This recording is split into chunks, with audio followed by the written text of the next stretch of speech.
ALTBAYS. ALTBAYS. ALTBAYS.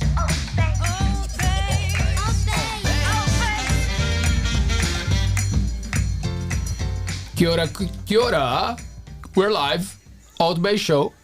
Brought to you. That must be my cell phone, maybe. Or my computer. Sorry, my bad. How are you guys? It's great to see you again. What a beautiful week. We started on Monday with George Perry having a chat with Chloe Potai and Tepaya Puha. There was a very special show. If you missed that, have a look. Show number 74. The girls were in charge and it was pretty cool. We're live 3 times per week, every Monday, Wednesday, and Friday at 7 p.m. On YouTube, as I said, and tomorrow this show becomes available on Spotify, Apple Podcasts, Google Podcasts, Amazon Music, and all the main podcast platforms. Maybe you are listening to us right now, which is pretty cool. Thank you for your support. The best way to help us out, to make us grow, is to subscribe to our YouTube channel. So if you're watching this live right now on YouTube, just go at the bottom and there's something written like subscribe, and there's also a little bell. If you hit on that bell, that means that you're gonna get notifications from when we're live or when we have new videos available. I was wondering what that did. Yeah, man, that's what it does. That's the bell. That's the classic bell. Sorry, I threw you off. Kind of. Yeah. On my left, Brett Soanes. If you want ALTBAYS to do anything, Well, we are a media support company, right? Pretty cool. sure are. We sure are. And the show is going well. What do you think? I think it is going well. I'll tell you something interesting to keep the ball rolling while my lower third's sitting there. Tell me. About 1 minute before the jingle started playing, I started busting to go to the toilet, and I was just like, damn it.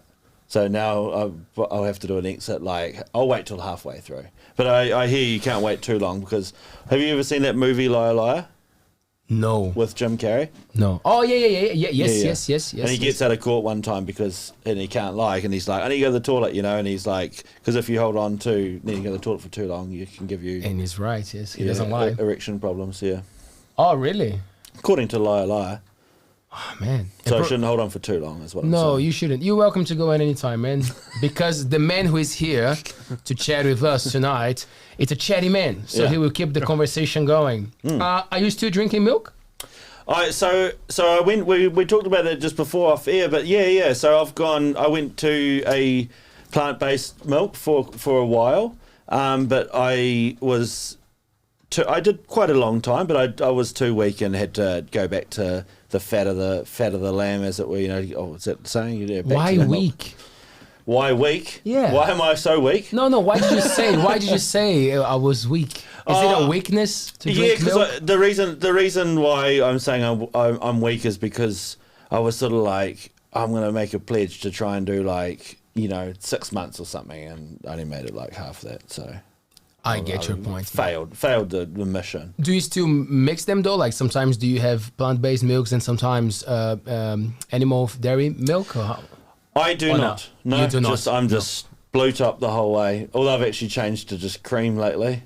Really? What's the color of that top? Is it Red. Red one. Oh, cream, Yeah. cream. Just cream, straight cream. Really? Yeah. In the coffee? Like what? Like a tablespoon or just like Just a small dash? amount. Yeah. So I've gone to like a smaller coffee, and then having just a small amount of cream as well. Is it something to do with the keto thing? Yeah, it is, yeah. There you go. Because how do they call that? Is that some people put butter in it, right? In the coffee? Bulletproof. Bulletproof Is that one? coffee. Yeah, I heard that's about that. That's the butter, I think. Yeah.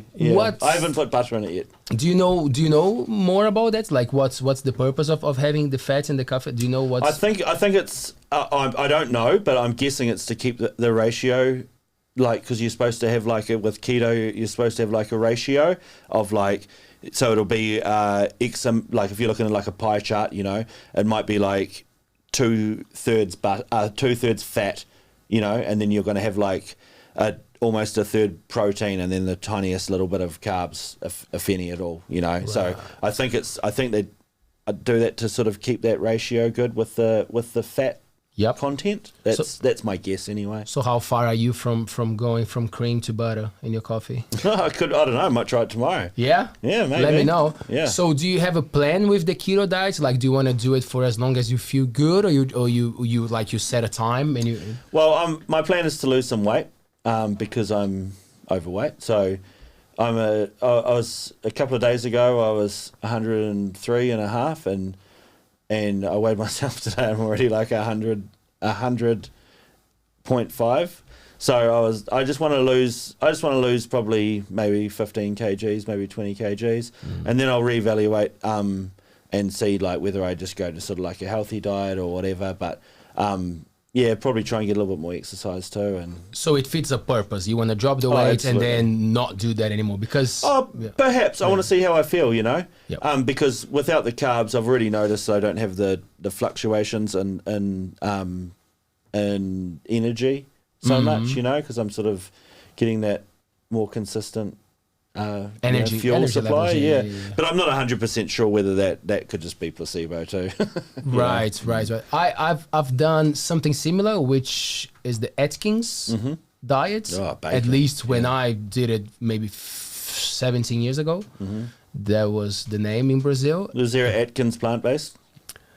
That'd be a tough diet. I've heard something about that, but I don't see the point. I see. It would probably just be solely avocado diet. Would be my guess. Like you can eat, but like vegetables will always have a tiny amount of sugar. Even the ones who don't have much, they will always have a little bit. So some people can do a low carb vegan diet.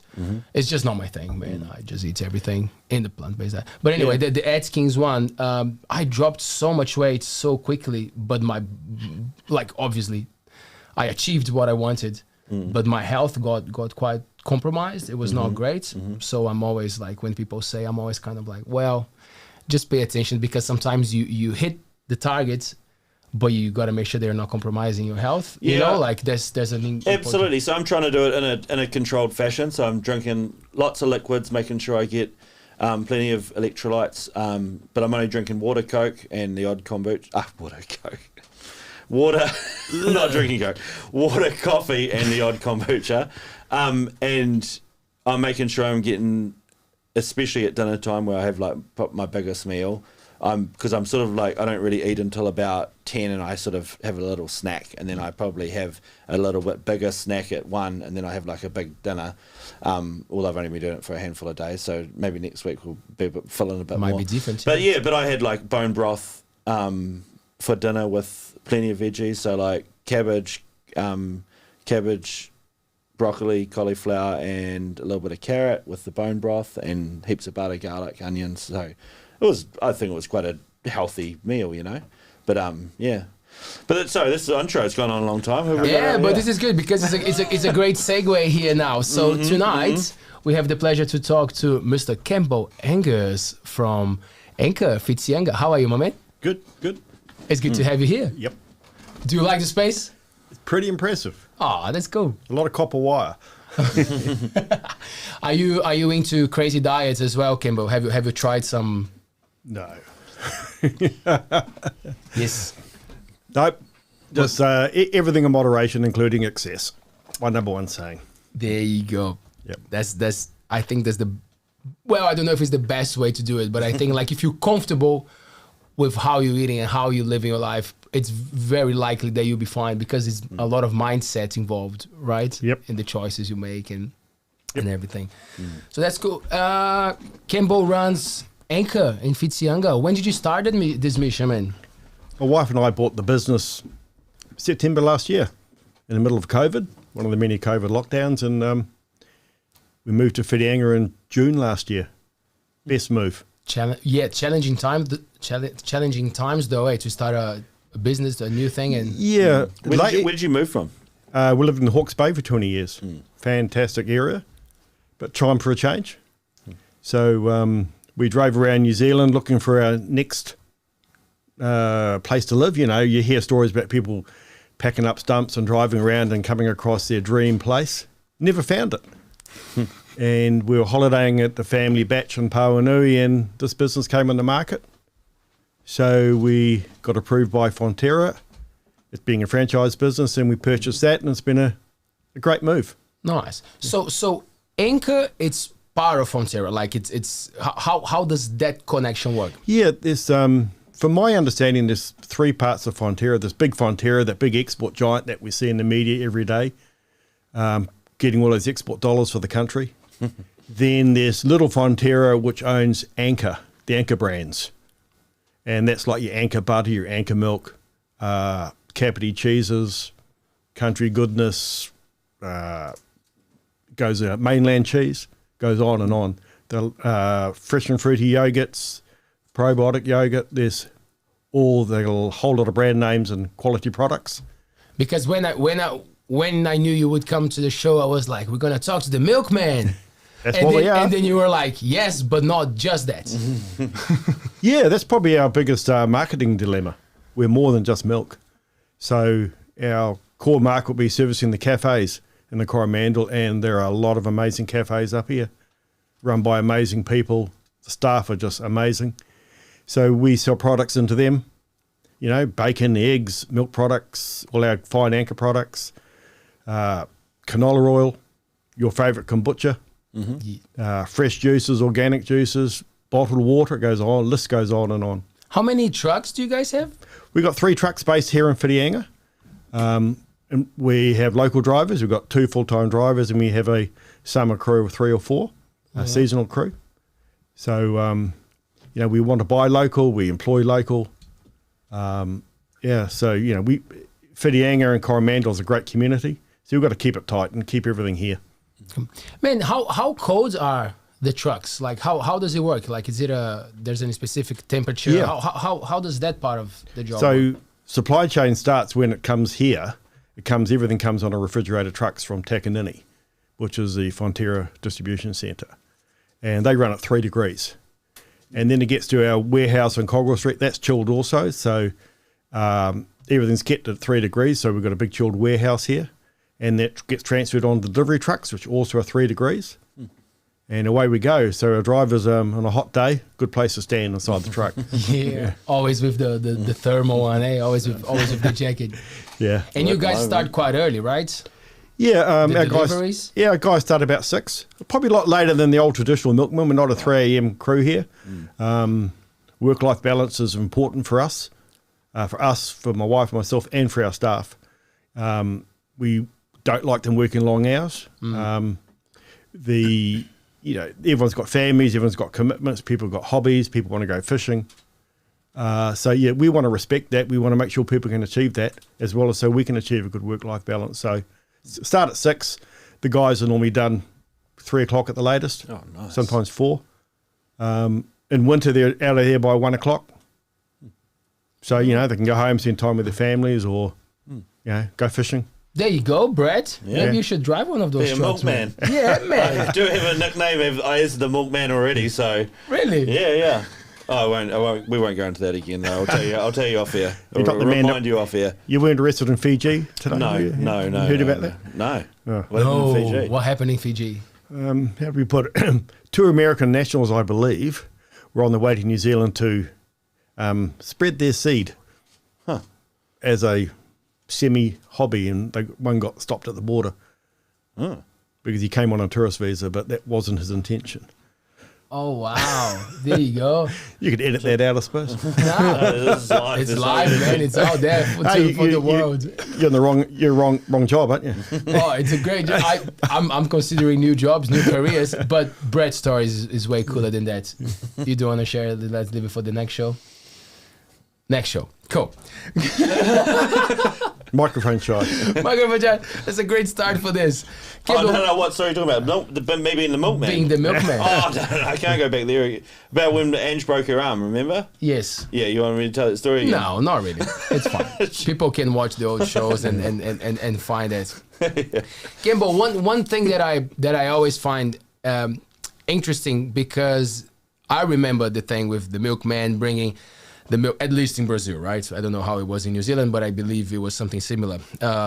Glass bottle, living by the door. There was is it right to say shelf life to that? Like there was a time to consume that because it would expire. You know, some people would leave it to expire on purpose to make the sour cream or whatever. Yes. Yep. Yeah, you know, like, so nowadays there's a different thing going on there with how long things last for. So just take me through what's the main differences between when we say fresh milk and the ones that come in the plastic bottle and have to be in the fridge, and the one that comes in a little cardboard box, you know, and they have the UHT. Yep. Can you just kind of give me an overall? Yeah, so the UHT is a long life milk that goes through I believe it means ultra high temperature, and I fully stand corrected on that. So it's pasteurized at a very hot temperature and kills the little greeblies, and it's packaged in a very sterile environment. I've seen the production plant, and so that lasts for like 12 months, and you don't have to, you can store it in your cupboard, just in an ambient environment, as your normal fresh milk. From the moment it comes off the tanker from the farm, so the big tanks on the farm, they're chilled, goes into the milk tanker straight to the Fonterra factory, and it's processed more or less pretty much straight away.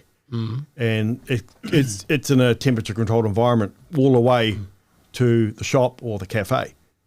So and that arrives to us with about 14 days on it. Yep. So we get milk deliveries 4 times a week straight from the factory. So it doesn't come through a distribution centre or hub. We put the order in, and it's there the next morning. Is that any part of the process that they break it into powder and then back to liquids, or that's a difference? Yeah, that's different. So the milk powder being a huge export commodity. So milk powder is exported in a dry 40-foot container type of scenario.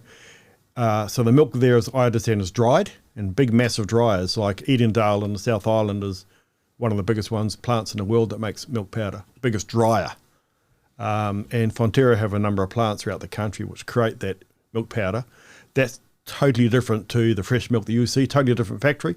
Right. So the milk you get is treated at the factory, pasteurized, and basically into the bottle.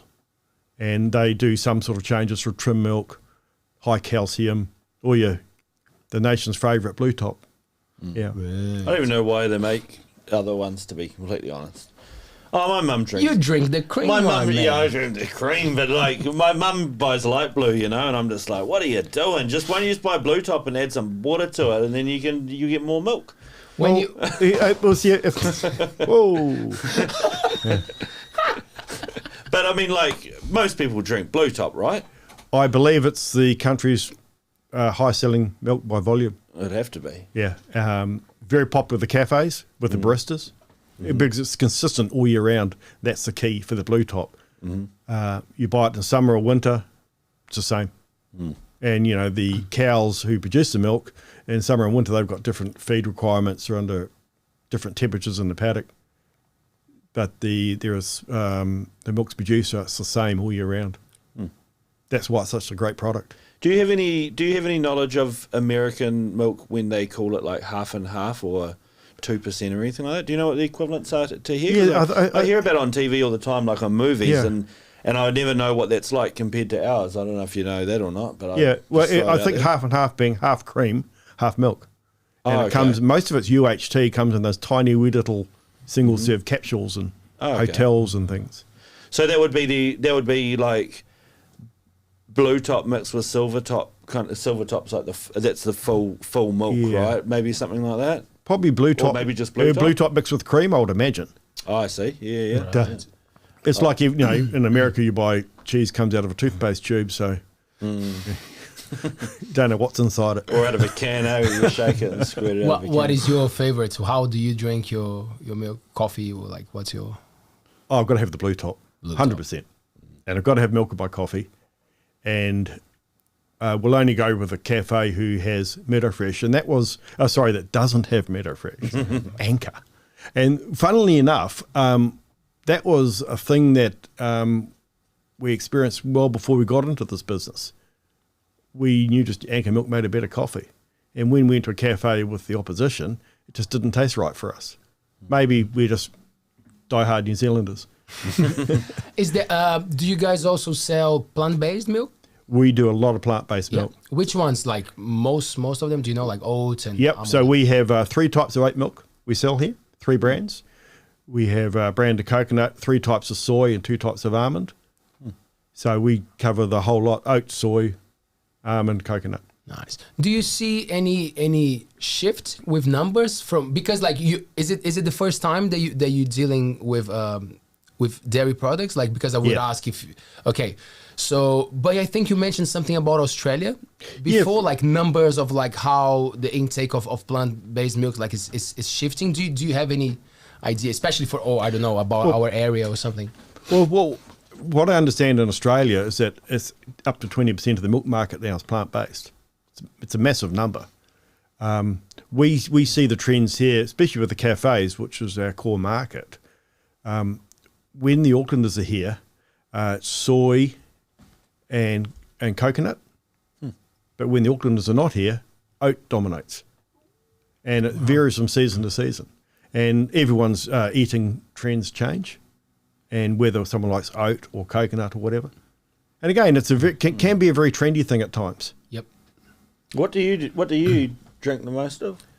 Your almond? Not with coffee. Nut juice. But I reckon it should. Whoever's listening, they need to make this one called nut juice. That's for nut sure. juice. Well, that's almond. Yeah. Brazilian nuts. Almond.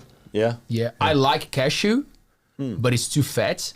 It's too rich for me. So maybe like I should try cashew. Delicious. Yeah. So yeah, but like it's one of those ones that I buy it for like something very specific. If I want something creamy and just yummy, I go for cashew. Yeah. But almond, I'm happy with almonds or oat milk. Because I tried oat and almond and soy, and soy was probably the one that sort of made the most sense. I sort of got the barista one that had like the little bit more fat in it or something, and that was all. It was tolerable, but maybe it was 30 years of drinking Blue Top straight out of the bottle that brought me back. You know, who knows? But man, like cafes that make a nice hot chocolates with a coconut milk, that's a winner. Yes. It's just delicious. You've saying what you didn't like, but like different brands do have totally different flavors, especially with oat milk.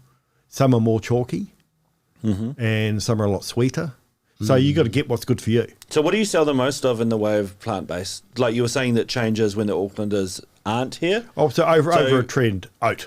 Yeah, is becoming, oat is taking over soy as the number one. And do you sell the barista style one? Yes. Yeah? Yeah. Okay, and the baristas style, that's most of we stock. And again, the barista, he's got his own preference.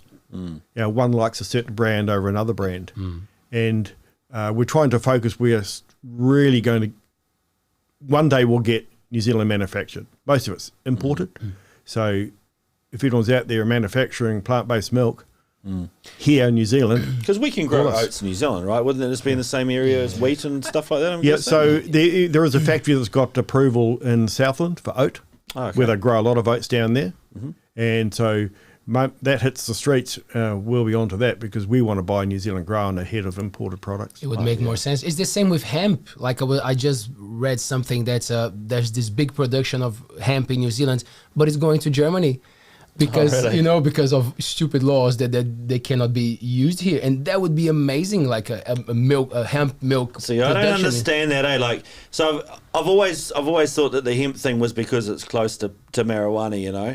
And the relative cousins or whatever plants. But now that I'm a little bit older and a little bit more skeptical, do you think it's because it cuts into other industries why they don't use it, not because it's like the laws are around, people think it's got something to do with marijuana, you know? I still think it's because of that. Yeah. But maybe you're older than me and your perspective is different.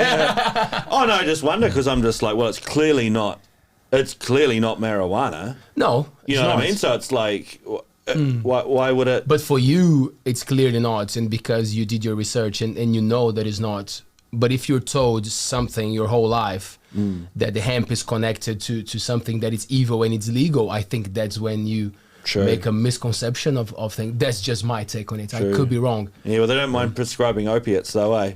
But yeah. So carry on. Where were we? No. Is this something that would be part of the market, like hemp milk? Because I know that it sells well and it's quite popular Oh around the Christ! I world. didn't realise you know about milk. They make hemp milk.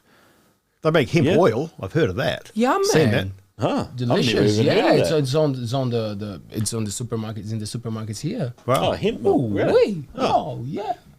Cool. Yeah. Delicious. Maybe that's something Hula Cafe can investigate. Yeah, man. I told Gabe already to try it. But that's the thing. It wouldn't be popular, because it's not a thing yet. Because you I get think. stoned. Because you get stoned. That would sell a lot. Coromandel. If only it did. Yeah. That's good. So before you were doing that, what were you up to before Anchor? I Campbell. had it's a bit of a privilege, really. I worked at Napier Port for 12 years planning container ships. You must have some great stories. We used to go on board all the container ships that arrived to give the captain and the electrical officer and the chief their loading plans to make sure we didn't break the ship in half. If you loaded incorrectly, it would break.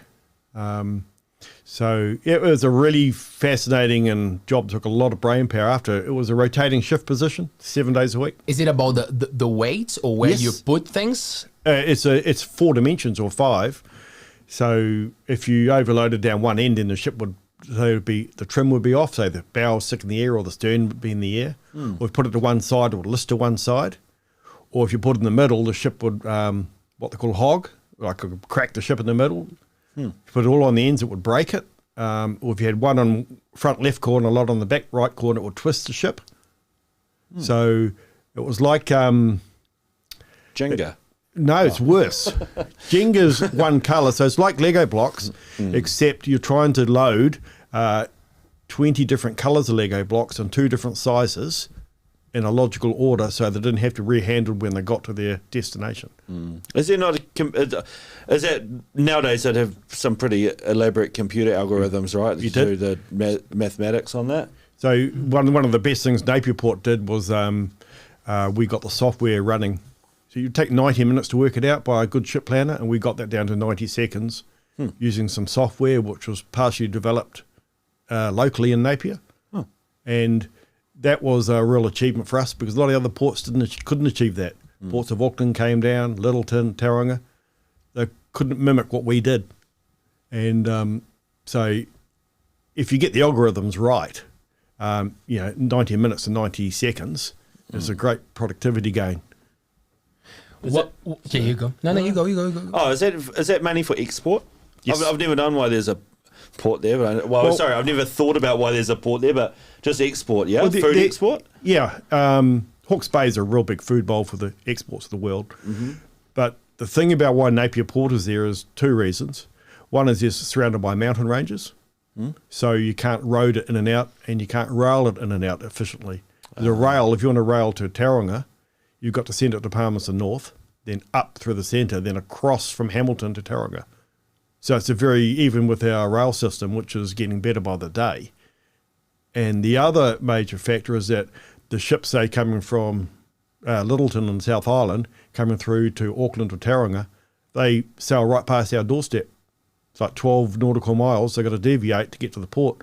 So for the shipping company, it's a very cheap way of getting the extra cargo on the vessels. Oh, yeah. And that goes mainly to New Zealand or a lot overseas? All overseas. Okay. So Napier Port do about, I think it was 300,000 containers a year. It's the largest refrigerated port in the country. So at peak would have 1,200 containers running, ready for export of export product under chilled conditions. Could be meat under chilled, frozen, squash, apples, pears, cheese, butter, all sorts of products. I love butter. Vaccines, there's all sorts of stuff will roll through Napier. Vaccines? Yeah. I didn't expect that. For animals, you mean? Yeah. Or yeah. is Nelson I don't know. Yeah. Napier. It was Napier a huge vaccine Yeah, we manufacturer. export imported. The weirdest thing we used to do once a year was I think it was about 7 kilos of uranium would come in. I think it was uranium, a radioactive material, and it was in this about 15-ton lead box inside a container, and it would go to a laboratory in Wellington, and I understand they would use it to sterilise veterinary instruments for surgery on horses and dogs and cats. And so the radioactive side of it would kill all the bugs. I'm not a scientist. Gamma rays or whatever, right? Yeah, Wow. Yeah. But the logistics behind that was fascinating because we would have to shut the port down when the ship arrived, get that one container off onto a truck to the train, then the train would go away and there was police everywhere and not like armed guards, but pretty close to it. Then the train would be monitored all the way through. We all had to wear little radiation detectors. Oh, yeah. And it was like every person on the port basically had to stand still and stop for an hour while we did this one transaction once a year. And likewise, when it went to Wellington, they would take the depleted radioactive, whatever it is, out of it and put it into the container again. We would, 2 weeks later, export the depleted one back out for wherever it went. Some other bloody country. So they swap it. Like dead radioactives for good ones. I don't know the exact I actually watched a documentary the other day on TV about storage of depleted, radioactive material or depleted uranium and junk like that. And it's actually quite safe, in the way of like... Is it? Who produced the thing? Pardon? Who produced that? No. It was definitely produced by the nuclear country. Mr. Barnes. Yeah. It was pretty interesting though. The French It was government. pretty interesting. They have them in these like containers that are like super structural integrity containers. You can't like break even. And I seen one of them. They crashed a train into it, and it was like. It was just like whatevs, But they were saying most of the radioactive material apparently is just like usable stuff, like clothing and equipment and stuff that is a little bit radioactive, and they throw it in and into these big containers and stuff, and they store it for X amount of time before it is safe again. And Like 25,000 years. Something like that, yeah. Wow. Don't they put it in salt mines? So some places they do, yeah. They put them in the mines, but the one I was looking at, they're looking at... Like what? Like digging? Sorry. Drilling, yeah. Oh, sorry. But the salt mines are underground mines. Yeah, Yeah. like Himalayan salt and stuff like that. It comes out of the... I think the salt ground, mines are very stable.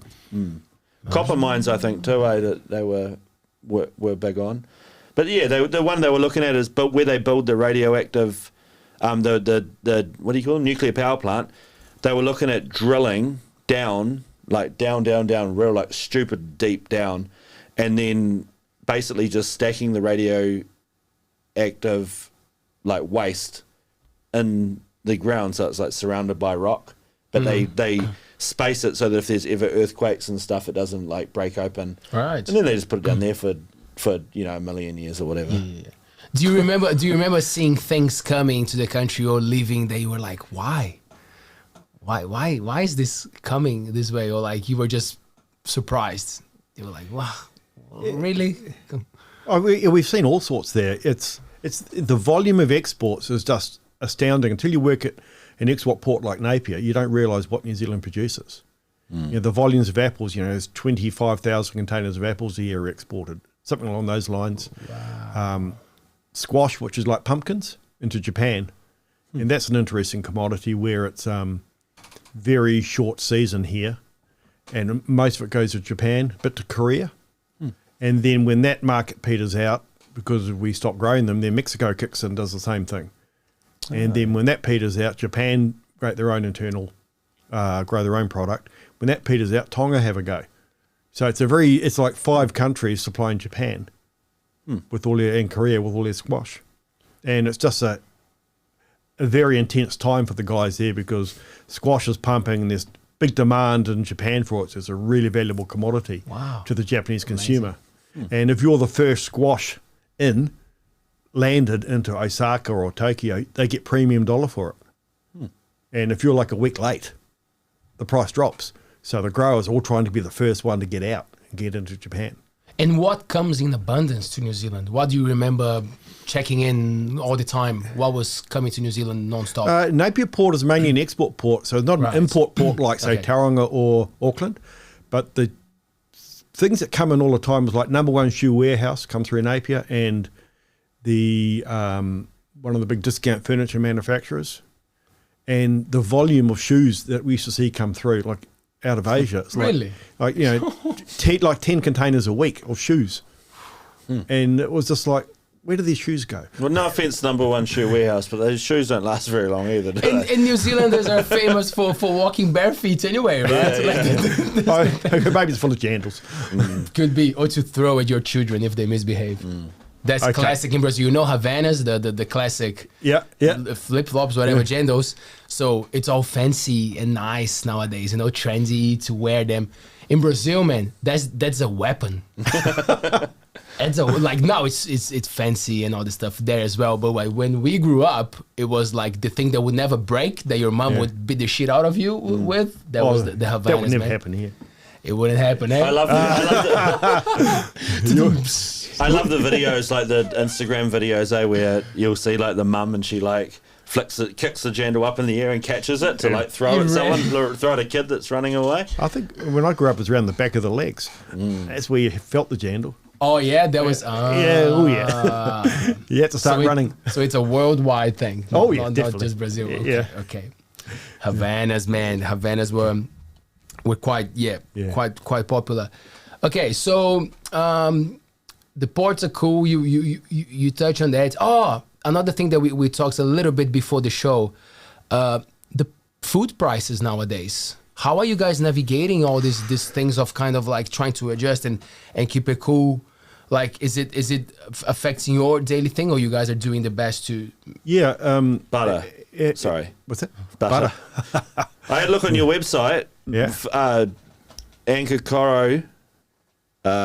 Anchorcoro.co.nz. You got butter on there, $6. $5.99 plus GST. $5.99. Sorry, I rounded it up. Yeah, you cut round things. Yeah. So one of the things we do is that one of the objectives we want here is to get the best price possible for the best quality possible for our cafe customers and all our customers really. I think people in the Coromandel are being tired of being taken for a ride by outside traders, for a better word. People that come in to sell their products and they say, well, I come from Hamilton or Auckland, we're going to charge extra. So we've done the best we can by, we bring the products in bulk to our warehouse here in Whitianga, and that keeps the price down. So we're not distributing little amounts, we're bringing huge amounts in, then using Whitianga as a distribution centre. And we want to give the best value for our customers. That's our number one goal. So we want to be honest and open about it. But when you're saying about prices, every email you open these days from our supplier, price increases, and they're getting it from everywhere. You take the guy who grows our eggs, his feed costs, his interest rates, his transport costs, his wages costs, we're all feeling it. Every business is feeling it. So we've got to try and mitigate that by being smart. And that's what we're really trying to do. And then we've got worldwide commodity prices driving it. So, yeah. So why, do you know why, I warned you I was going to ask this question, but do you know why butter or milk does appear, I'll say it appears to be expensive, because to be fair, compared to petrol, they're sort of on par. And supply and demand. And water yeah. Seems to be insanely expensive compared to petrol and milk. Like when you look at how hard it is to make water compared to how hard it is to make milk and petrol, But anyway, long story short, do you know why it's so expensive? Just to sort of maybe clear some air if you're aware, because most people just go farmers, because Fonterra is a cooperative essentially, right? Yes. And owned by the farmers as well as a corporate company. So a lot of people look at the farmers and go, the farmers are creaming it because milk is worth, is X amount and butter is, $7.50 a 500 grams or whatever. So what controls those prices, to make them up? Are they expensive overseas as well? Or I think, from what I can see, what's control the prices, if you've got I know you don't know the answers to everything. I'm just throwing it out there if you know. Well, if you've got Fonterra who's producing butter, and if they can sell it to Europe or America, wherever they want to, or especially to South America, at a better price than they can sell it here, they have to. That's just sensible business. And they're accountable to shareholders too, right? Which is 100%. The shareholders are the farmers. Are the farmers, yeah. And don't forget, these farmers, they've got millions of dollars in asset value in their farms. You know, they've got to buy a tractor. You know, what was a $100,000 tractor now is probably a $180,000 tractor. Their diesel, they've instead of what was 90 cents a litre, is now touching $3. Sorry, you must hate diesel prices right now, driving 3 trucks, but I find it obscene when I see that thing. I'm like, why is it? I can't understand what's going on. And again, it's hard for us, you know. So the price of diesel's through the roof. We have got some relief through the government have lowered the road user charges temporarily. But we go back to a farmer. He's not getting any relief for road users because tractors don't pay road user charges. So he's paying what you pay at the pump, and he's getting no relief on the other end. So he's running a business. Farms are businesses, and I hate to see if these guys are only getting $4 to $5 a kilo, they will be broke for their payouts, and they do need $8, $9, $10 to run their businesses now. Because these guys, you know, I hate to think what a farm's worth, $5, $6 million, if not more. And you got to buy a new tractor, you got to get staff. The guy's not going to work for $20 an hour anymore. He's going to want 30 if he's a good farmhand. So, which is reasonable too. Yeah, considering when you buy and the hours, the day, the price has gone up for everything, right? Like for everybody, should I say? Yeah, you know. So it's basic economics, and that's why if you were to buy steak, you know. What I've seen at Napier Port, the amount of meat that was exported was just amazing. And I'm talking every type of cut, right down to the cheap stuff was going overseas now. But demand's there, seafood. You know, have you tried to buy fresh fish in Whitianga? You can't get it. It's all being exported. Good on them if the OPC exporting their mussels and getting top dollar. They're running a business. Good on them. I won't. I was thinking about because you have children. Man, have I got children. You got a few, eh? God damn it. They're texting me at the moment going, can you bring home some ice cream? Yeah, they must be watching. They're testing as well at the chat. Oh, they're in the Put in the chat, to, bring some ice cream. Are they asking for ice cream, Taylor? We're talking to the milkman, not the tip-top man. God damn it, children. I got these messages. It's like, can you bring back some cookies and cream ice cream? Can you bring back some frozen blueberries? Are they actually texting on the chat? Oh, dear. Yeah, anyway, so I've got lots of kids and they're all hungry. Hungry for ice cream. I'm hungry for ice cream too. Well, on my diet, I'm not eating ice cream anymore, so they're like, that was fiending That was for it. kind of my question. Like, is it when these things happen and things get expensive, is it an opportunity to readapt the diet? Because like, I'm single. I live, I have a flatmate. Stu, happy birthday, by the way. I love you. No, happy birthday, Happy birthday, Stu. Yes. But like, I do my own shopping and I do my thing, so like, I just pay attention to what's more accessible at this time, like grains and whole grains. Like now, they're kind of the same, like lentils, chickpeas and stuff. So like I don't get as much fresh veggies as I love to, because that's the staple of my diet. But like I find a way to be adaptable, and it's not criticizing the people, because I'm always up for like power to the people. But like, come on, like you're really gonna stick to the shit that you eat every time, and then you see that the price is getting too expensive and out of hand now. Like it is always a chance to be a little bit adaptable to your diet. Is it that easy with children or not really? It is. Some children are like, I've got kids that'll eat anything, but then I've got kids that are very picky as well. So cookies and creams. So the adaptive part of that is a little bit harder for the kids that are a little bit pickier, But but food is, man, it is. When you're feeding, well, in my house at the moment, we're feeding 5 mouths, and it's like, you kind of do have to adapt to buying some of the cheaper stuff, eh? Like, otherwise you just run out of money. Yeah. To be honest. I mean, like, doing this goddamn keto diet, excuse my French, I'm all the winter veggies are all like the starchy kind of, and so like I'm trying to buy these veggies at the moment, and they're like out of season, they're quite pricey. yeah, man. But and again, they're probably coming from Australia. Oh, probably, yeah. So you got to pay to get it here. True that. I suppose that's why it's instead of $1.50 or or $1 for a broccoli, it's $3.50 or whatever. Although I think broccoli's not too bad at the moment, but some of the other ones. Yeah. Capsicum, they're going through the roof. Oh, capsicum. Yeah, Andrew was saying it. You want to get some capsicums? And I looked at the price. I was like, yeah, no thanks. I don't love It's them that upsetting much. to see things like kumara sometimes, like expensive in New Zealand. You're like, that doesn't make much sense, right? Potatoes are quite expensive too, to be honest. Like you can buy a big bag of spuds and it's like a reasonable-ish price.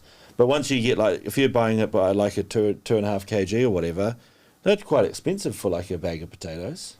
I think what you need to do for that is look for bigger bags and go for unwashed potatoes. Yeah, I buy unwashed. I like Yeah. it. Just give them a scrub and peel them. Yep. And yeah. That's right. Being adaptable, eh? Yeah, and nothing changes consumer habits other than price. It's a real driver. Yeah. What do they call that? That's the whole thing. Eh? It's just supply and The demand. supply and demand, and the supply goes down and the price goes up. I mean, that's right. Yeah. Yeah, it's economics 101. Oh, is it? Yeah, and you go back to the price of butter, same thing, doesn't change. Yeah, but it is scary because every time you open an email, their suppliers are having to put their prices up. They're being squeezed everywhere. And we're being squeezed, we've got to pay our guys more and they deserve it. Price of fuel has gone through the roof. We've got to buy a new truck that's gone through the roof. Insurance has gone up. Tyres. Yeah, it's just non-stop. What I feel like sometimes it happens, and it seems to happen in every country, is that people don't understand that it's happening everywhere. Yeah. It's always like, oh, our government, oh, suppliers. And I'm like, it's everywhere. Like Brazil is struggling with the same thing. You talk to an American, they're struggling with the same thing. You talk to people from like India or whatever. Like it seems to be a global thing. It's just tricky to point the finger at one country or one factor. I don't know. Yeah. I do like that you're saying though that prices are going to go up because you need to pay the workers more. Because you do hear a little bit where it's like, the prices are going up, so that means that we can't pay the workers as much as they probably want. And you do you hear a lot of complaining, for example, about minimum wage going up, and it's like, it's going to force all the prices up. And it's like, the prices are on the rise, man. You need to, minimum wage, in my opinion, needs to go up a tad so that we can afford to live, but I don't know, that's just me, because I've heard a lot of how it's like, if you pay so I'm back here again, so if you pay like someone another $5 an hour, they're like, well, it's sort of, they go, this is what I hear, the argument, they go, well, you pay them more, then everything goes up and it cancels itself out. And I'm like, well, it only cancels itself out if you're buying something that is 100% labour, right? Otherwise, and nothing's 100% labour. Well, and apart from, running, I don't know. But like, if you pay someone to run, I don't know. Yep. But there is a bit of give and take in that. You know what I mean? Like if the wages go up, it will influence the other stuff, but they're not directly in proportion. A living wage is a good thing at the moment because people are paying like $500 a week for rent and $200 to fill their car. We filled the work van with diesel the other day. It was $198. I imagine for the trucks as well, right? No, it's probably $500 for the whole truck. We had a $250 limit on our fuel cards, and it won't fill a tank now. And we don't run big trucks. We try and keep the trucks small to get the running costs down, so we can give the best price possible. And yeah, it's just really, really hard. But what you said before, we got to adapt. We got to work smarter. And I think every industry has to. Smarter is the only way to do it, and use technology where applicable. Have you traveled a lot around the world, Campbell? Have you been to some countries? Yeah, a lot. Yeah. Before COVID, I think we after our boys left home, we had four children. They all left home and spread their wings around the world. Congratulations. Yeah, they do leave home. Yeah. They do come back occasionally. Not my ones, they won't. What, leave home or won't come back? I'll lock the door. Yeah, But they don't have the age yet to leave home. They will at some no, stage, one right? of them's left home. There you go. Yeah. Got So one you house. see, the trick is when they leave home, you move house and don't tell them. Yeah. Just say, to contact me online. Change your phone number. Yeah, exactly. Yeah. You got to be smart. Okay, adapt. Be smart. What we'll do is just downsize to a one-bedroom house, which admittedly is only slightly smaller than our current house, and just be like, "There's no room. Sorry, you can't move back in." So you guys were waiting to do your traveling and everything. After. Yeah, then we made the decision and bought the business, so that's on hold for a little while, but we enjoy it. But yeah, we've been around the world. Love America. I love, so rephrase, I love New York and I love outback America. So we've driven across the States more or less twice. Not the whole of America, but and you come across some really weird and wonderful things. One car journey we followed where Billy Connolly went to one of his TV shows. And that was really neat. You know, we saw like some big crater, which what we do. But that was amazing. Did you watch the show as you travelled as well? No, we saw it about 2 months before we left. Yeah. So we wrote down all his ideas, and we did a lot of them. It was great. We cycled mainland Cuba for 3 weeks, stayed in Cuba for a month. That was pretty special. Oh yeah, how? Tell me. Oh, Cuba must be amazing. So much music, so much culture, Music, and people. The thing in Cuba, cigars. Terrible cars though. Did you have a cigar? Did you have a? I don't smoke, but I bought cigars back for a few on you. friends. Good on you. The people are just amazing because in Cuba there's very little crime, so there's no gambling and there's no drugs. That's basically outlawed. You don't bring drugs in. I don't think you would actually qualify for a court case, put it that way. And there's no gambling, so crime, as far as we saw, was non-existent. The people were just amazing. Did you feel like he was a bit like rundown? Was a bit like the structure and the infrastructure of the country? Because there was the time when the Soviet Union, Taylor, that was supporting Cuba for years, and then they kind of like and then they kind of had a deal. Yeah, so the Soviets, after the Americans pulled out and basically did a blockade, from what I understand, they were selling their sugar as their main cash crop. So they're selling sugar into the Soviet Union. And when that collapsed, that market disappeared overnight. So they went from a regionally prosperous country doing okay to poor again. But again, they learned to adapt. Tourism's a big part there, but it may be run down, but it feels great. The food, we did some research on the food and people were saying all you get is black beans, rice and chicken. It was the exact opposite. Nice. The food was all local seafood, locally grown. In the whole month there, I think we got one bad meal, and that was cooked by one of the tour guides at one of our trips. He had this beautiful, I think it was crayfish fried rice, and he must have put like 3 packets of taco mix in there. Ooh. But the food was just sensational. The rum? Let's just start on the rum. We got up the courage, we went to the government supermarket. So there's 2 currencies in Cuba. One is the local Cuban dollar for the locals, and one is the CUC, the CUC, which is a Cuban convertible currency or something. And that's for tourists. So they've got 2 totally different currencies running parallel. And so theoretically, a Cuban citizen cannot have the CUC currency, but we could have a little bit of both. So we went to the government supermarket and we paid $3.87 for a bottle of Havana Club. And you more or less is tied up to the US dollar. So $3.87 for a bottle of rum, and a bottle of Coke was $3.60. Wow. So when you go to a pub or a club or something, most things are government controlled. So a soft drink was $1, a beer was $1, a cocktail was $2. So we just drink cocktails.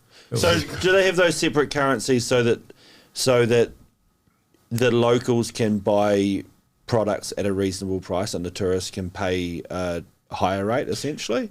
I'm just trying to figure out why you have 2 different currencies. I would say the tourists, in theory, would have more money than a local. I mean, they do here, unless they're we have backpackers and stuff around New Zealand, but most tourists that show up, they've got and the money oodles is of cash, worth it more. Yeah, I would say. Yeah.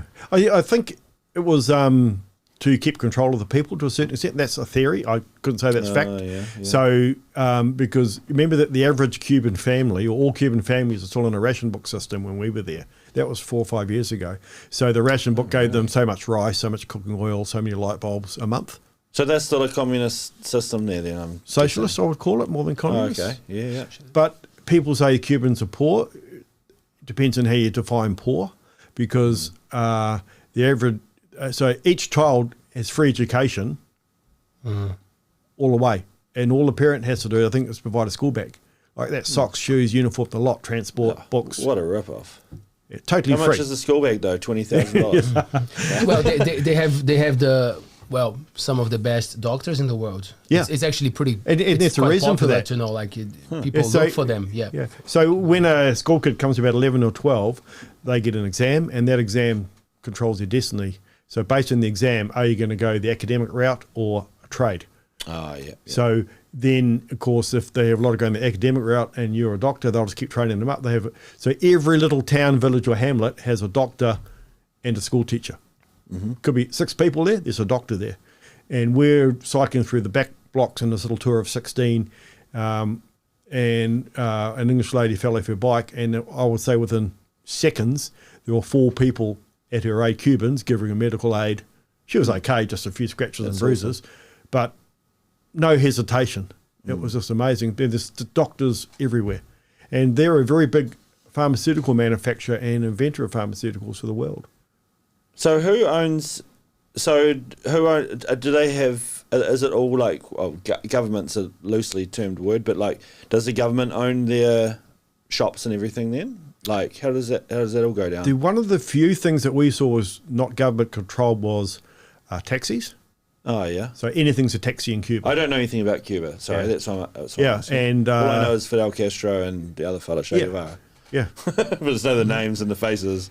And to a certain extent, they are local heroes, and for a good reason, because prior to Castro taking over, the Americans were just ripping the country off. All the wealth. It was like a Riviera, a lot of casinos and things like that. And like the Bacardi company was founded there, and all that wealth wasn't going local. It was all going overseas. So there was nothing in it for the Cuban people. That's why the revolution happened. Yeah, and aware of that. and they're very proud of what they did. And you were talking about the Russian influence. One place we stayed at was like you've heard of Butlin's holiday camps in the UK? No. So it's like a private holiday resort, basic for families. The Russians built one in the Bay of Pigs, where the attempted invasion by US. And we stayed there, and it was like this little Russian concrete bunkers was their version of a holiday camp. Cool. And they preserved all their key parts of their history in a really neat way. And some of it are not open to overseas tourists. Only the Cubans can go to some of their museums. They want to preserve it for them. Yes, and there's something with the internet, right? The internet is fascinating. So you think a socialist bordering communist society, everything's controlled, but they use the internet in a very fascinating way. We stayed in a lot of villages overnight, and so some of the hotels had Wi-Fi, most of them didn't, but if you wanted to use the internet, you buy like a prepaid voucher, which is pretty common, and the internet was Wi-Fi was in the town square.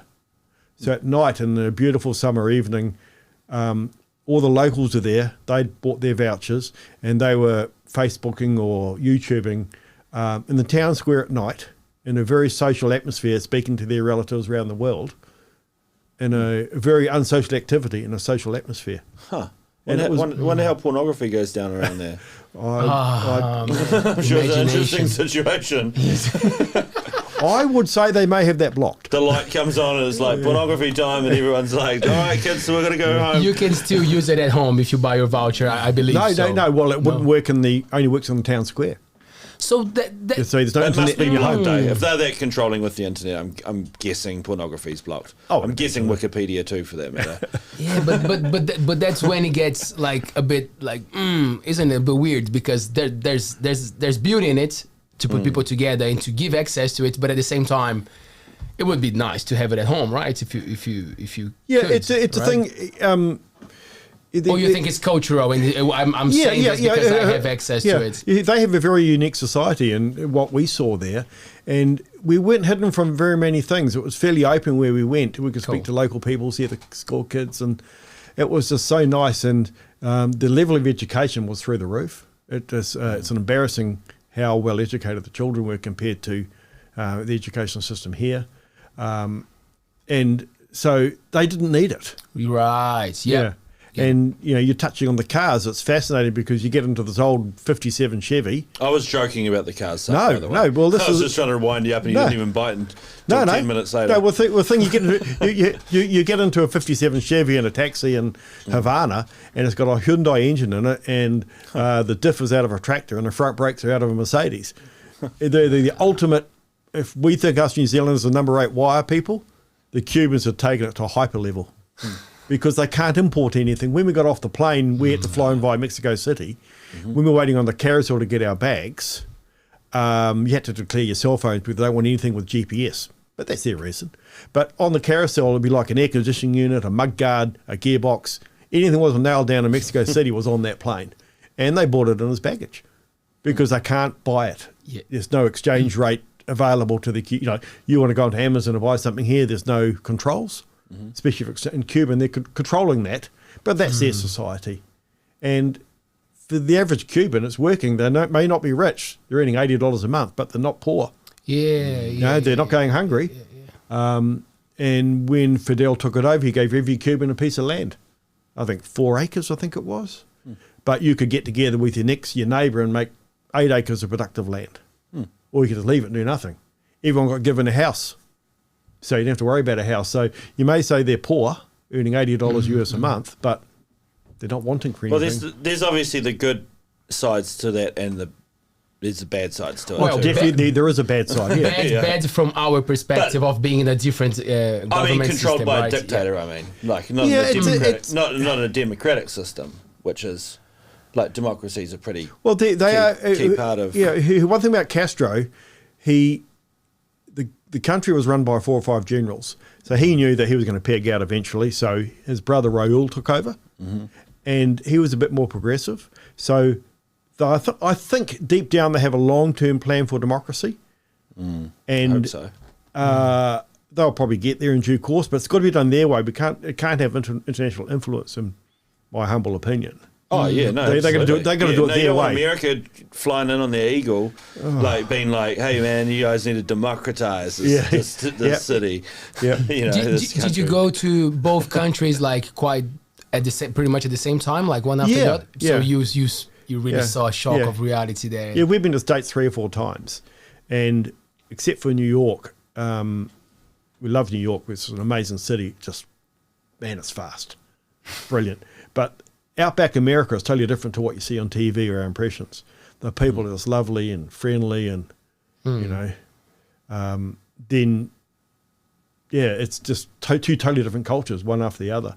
And when we flew back into LA, or we came back via Panama, because you can't get a direct flight from the States, so we're very careful what we brought back because Americans are still a bit iffy. Like we brought back black market rum with us and a few cigars and whatnot. We declared them and they didn't care. We're from New Zealand, they didn't care. We went back to the States, Isn't it so interesting, that like the land of freedom, and you've got one so-called oppressed country and one so-called free country, but then you try and bring your oppressed style cigars into the free country and they're like, hang on. We need to do a bit of oppression here on these cigars. You're not allowed to bring these in. And it's just like, why not? Best cigars in the world, apparently. But what do you think Bill Clinton smokes? Oh, 100%. Yeah.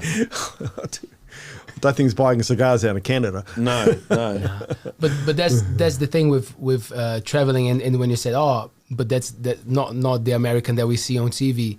Like usually the people who make more noise are the ones who make it to the news.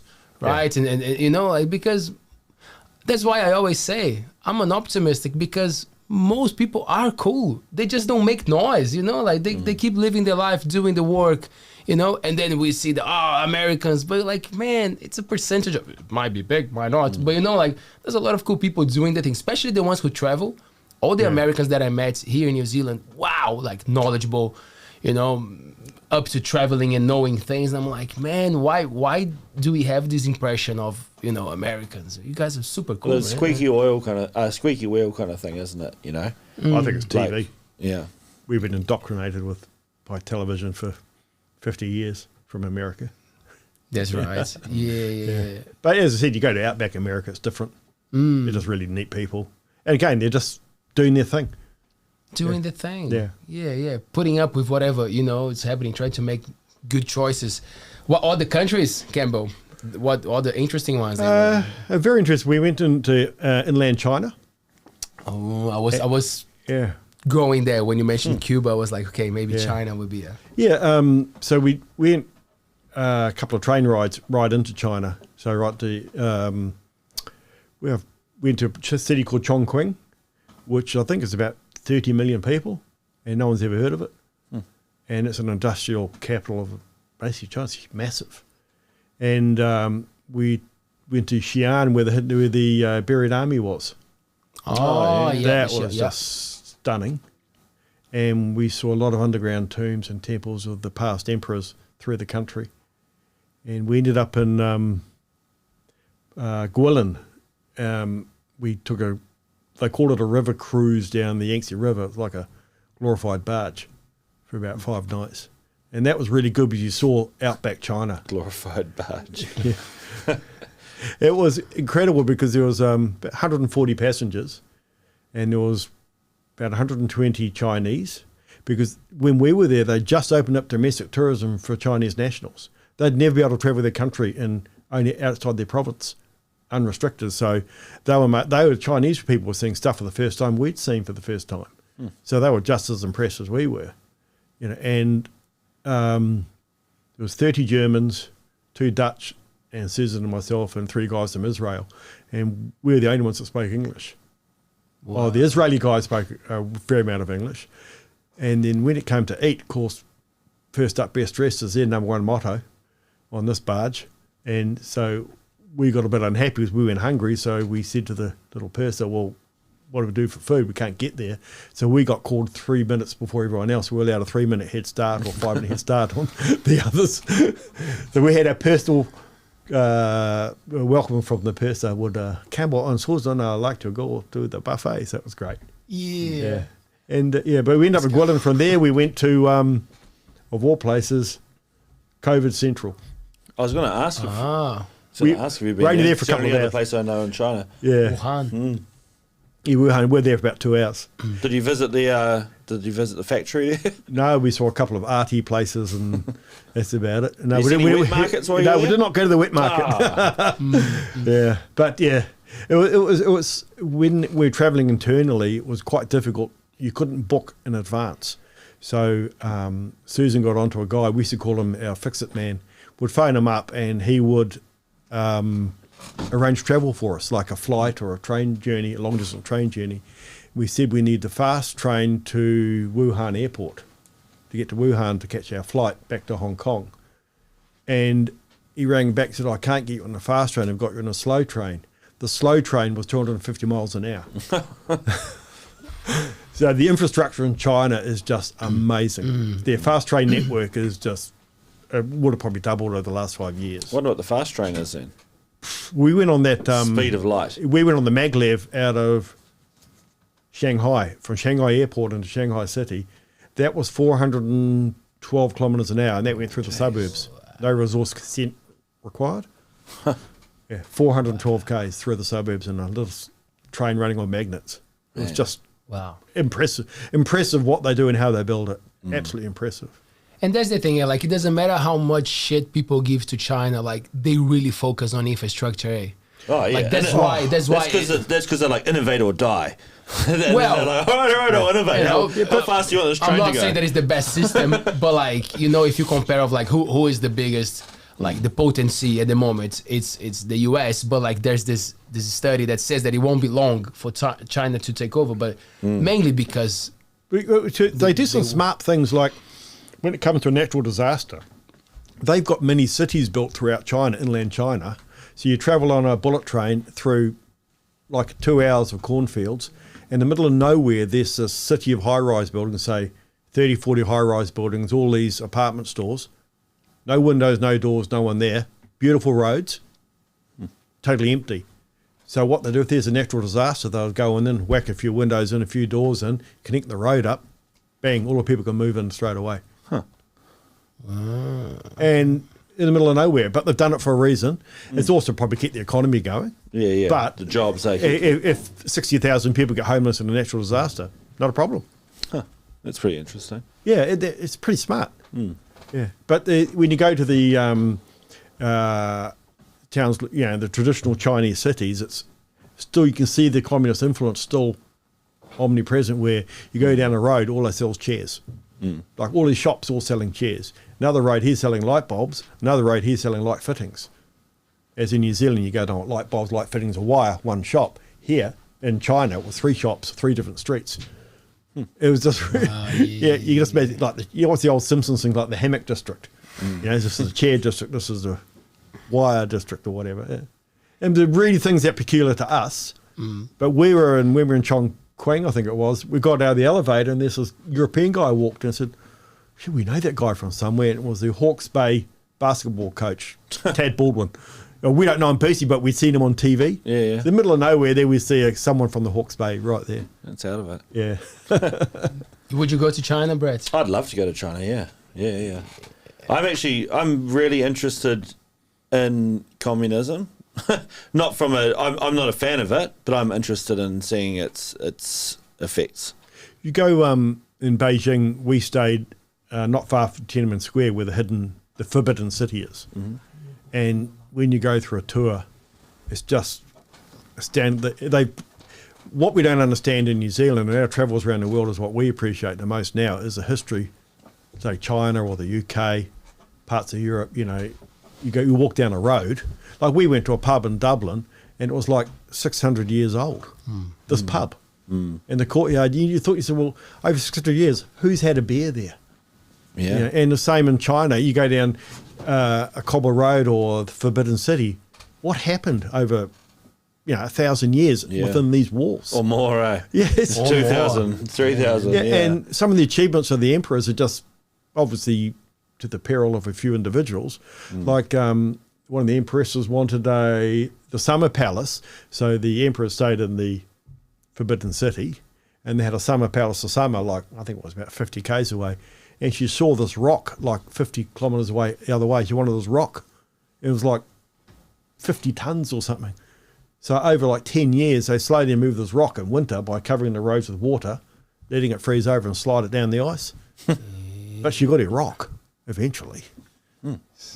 So many, even like when people say, "Oh, how did they build this or that?" It's like sometimes people sound like they were ignorant in the past. Yeah. Like they were just completely different techniques that we don't consider anymore. But maybe even much more effective than what we do nowadays. Like, And they were just as smart as we are now. If not maybe even a little bit more so. Like their smartest people back there were as smart as our smartest people now. I find the same thing when they're like, "Oh, how did they move these? Must have been aliens that built these pyramids and stuff." But I'm just like, no way. Bro, they had Einsteins back then too, and that dude was like, we're going to move these blimmin' granite stones like this, and they just go, "Oh, okay," and they do it.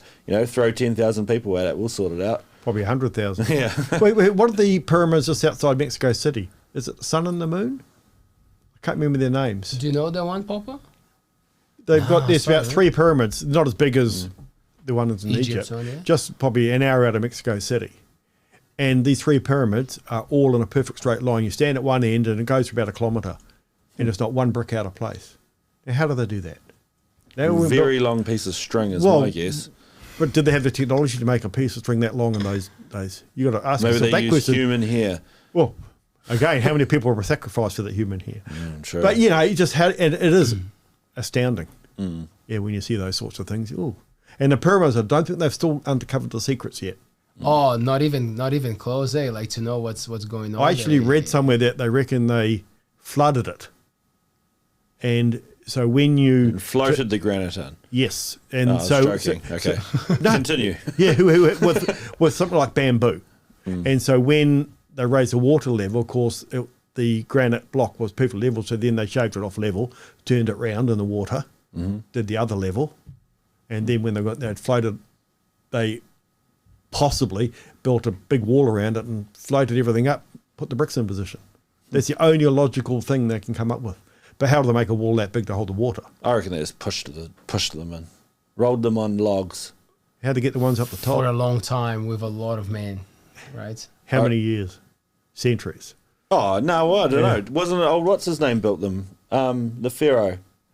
Oh, I'm gonna regret this bringing this up. Talking about history is tricky, man. That's not my strong subject. Carry on, and I'll find it on Wikipedia real quick.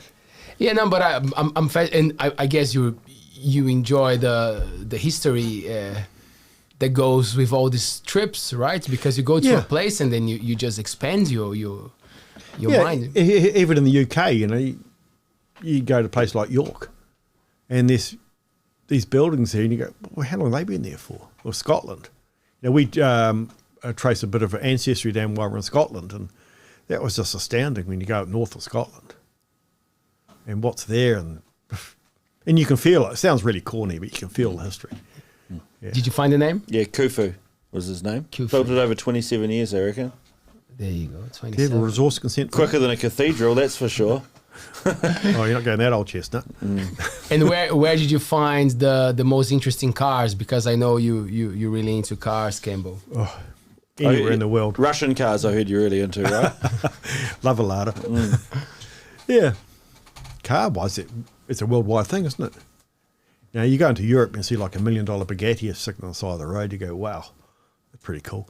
Never get one in my garage, but cool to look at. And then you see the Cuban one with different parts and different styles. Frankenstein.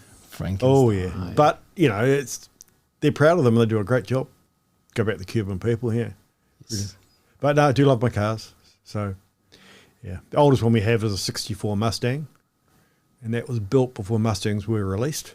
So that was May 64 and Mustangs were released in June. And Susan traced the history. Had one lady owner called Eleanor from 64. Like I've gone in 60 seconds. No, it's not Eleanor. Oh. Sorry. You threw me there. Oh, dear. I wish it was Eleanor. That'd be pretty cool. And it might have been Edith. I can't remember. But she owned it right up to 2012 till she passed away. And literally one lady owned a California car, no rust. And, and so Susan traced the nephew down who inherited it, who on-sold it. I think he's regretting it now. Because it's such a unique car being its age. It's the second oldest in New Zealand, I believe. Second oldest Mustang in the country, I believe. So, yeah. Someone beat you by a few days or a couple of months? 2 weeks. 2 weeks, yeah, okay. So on Mustangs have this elongated number on the door, and you pump it into a website, and it tells you everything right down to the colour, the extras, the plant, the lot. And it's just all accessible. And with it came the original insurance papers and the original manual, and seatbelts were $6, extra battery was $3. It had no windscreen wiper washer because that was $9 as an extra, so you shouldn't get that. Yeah. Wow. So this one lady owner though, did she absolutely thrash it? Do you reckon, or no? She never got married, so I think it was like church runs only. I think. Oh yeah. Yeah. So yeah, it's only 90,000 miles, so it's still pretty mint. But it looks cool because it's totally original. Yeah. Original motor still? Yep. Yeah. Original motor, gearbox, seatbelts, carpet. Oh, everything. Hood lining. Wow. The only thing not original, it got repainted probably because she pranged it a few times. Probably the mid-90s, I'm guessing. It was a pretty crappy paint job, but that adds character to it because the paint's now starting to wear off. So it looks pretty good. Yeah. And what about is it the Chrysler that is a... Yeah, we've got a Crossfire. Crossfire. That's the supercharged version. That's that's a sleeping. What do they call those? A sleeper. Looks like a little sports car, but it's lightning fast, like fast. So dangerously fast. Got to find the right place in New Zealand to take it for an adventure. Yeah, racetrack. Yeah. So How much does it cost to fill up at the moment? a what? Your Crossfire. We've had 3 tanks of gas since we've had it. Oh, we've yeah. had it about 4 years. We don't drive it. It's only done 18,000 Ks, so Yeah. since new. It's a 2005 that doesn't get used a lot. 18,000 Ks, but a quarter mile at a time, all right? Yeah. Under 12 seconds easy. Yeah. That's pretty cool. What about your Datsun? You told me about that before. Oh, that's a 260Z. It's a good old rice burner. Yeah, it was fully restored by a guy in Auckland. I bought it off. He did an amazing job. I don't know if you're a petrol head, but it's got triple Webers, mild cam, original motor, original gearbox, original dashboard. That's about it. Everything else has been refurbished, and he's done a great job. Nice looking car, bright orange. So we call that Donald after Donald Trump's hair. Oh, yeah. Yeah, bright orange. What year is that? Is that like the early 70s or Yeah, something? 76, yeah. 76. That's a New Zealand new one too. It's not an import. Oh, okay. So bought new in New Zealand. Yeah. Cool. Yeah. Yeah. got some comments. We got some Half of them are about ice cream, questions. I'm guessing. Yeah. They changed to Neapolitan now. The texts have changed to Have they? the ice cream, yeah. What about Goody Goody Gumdrops?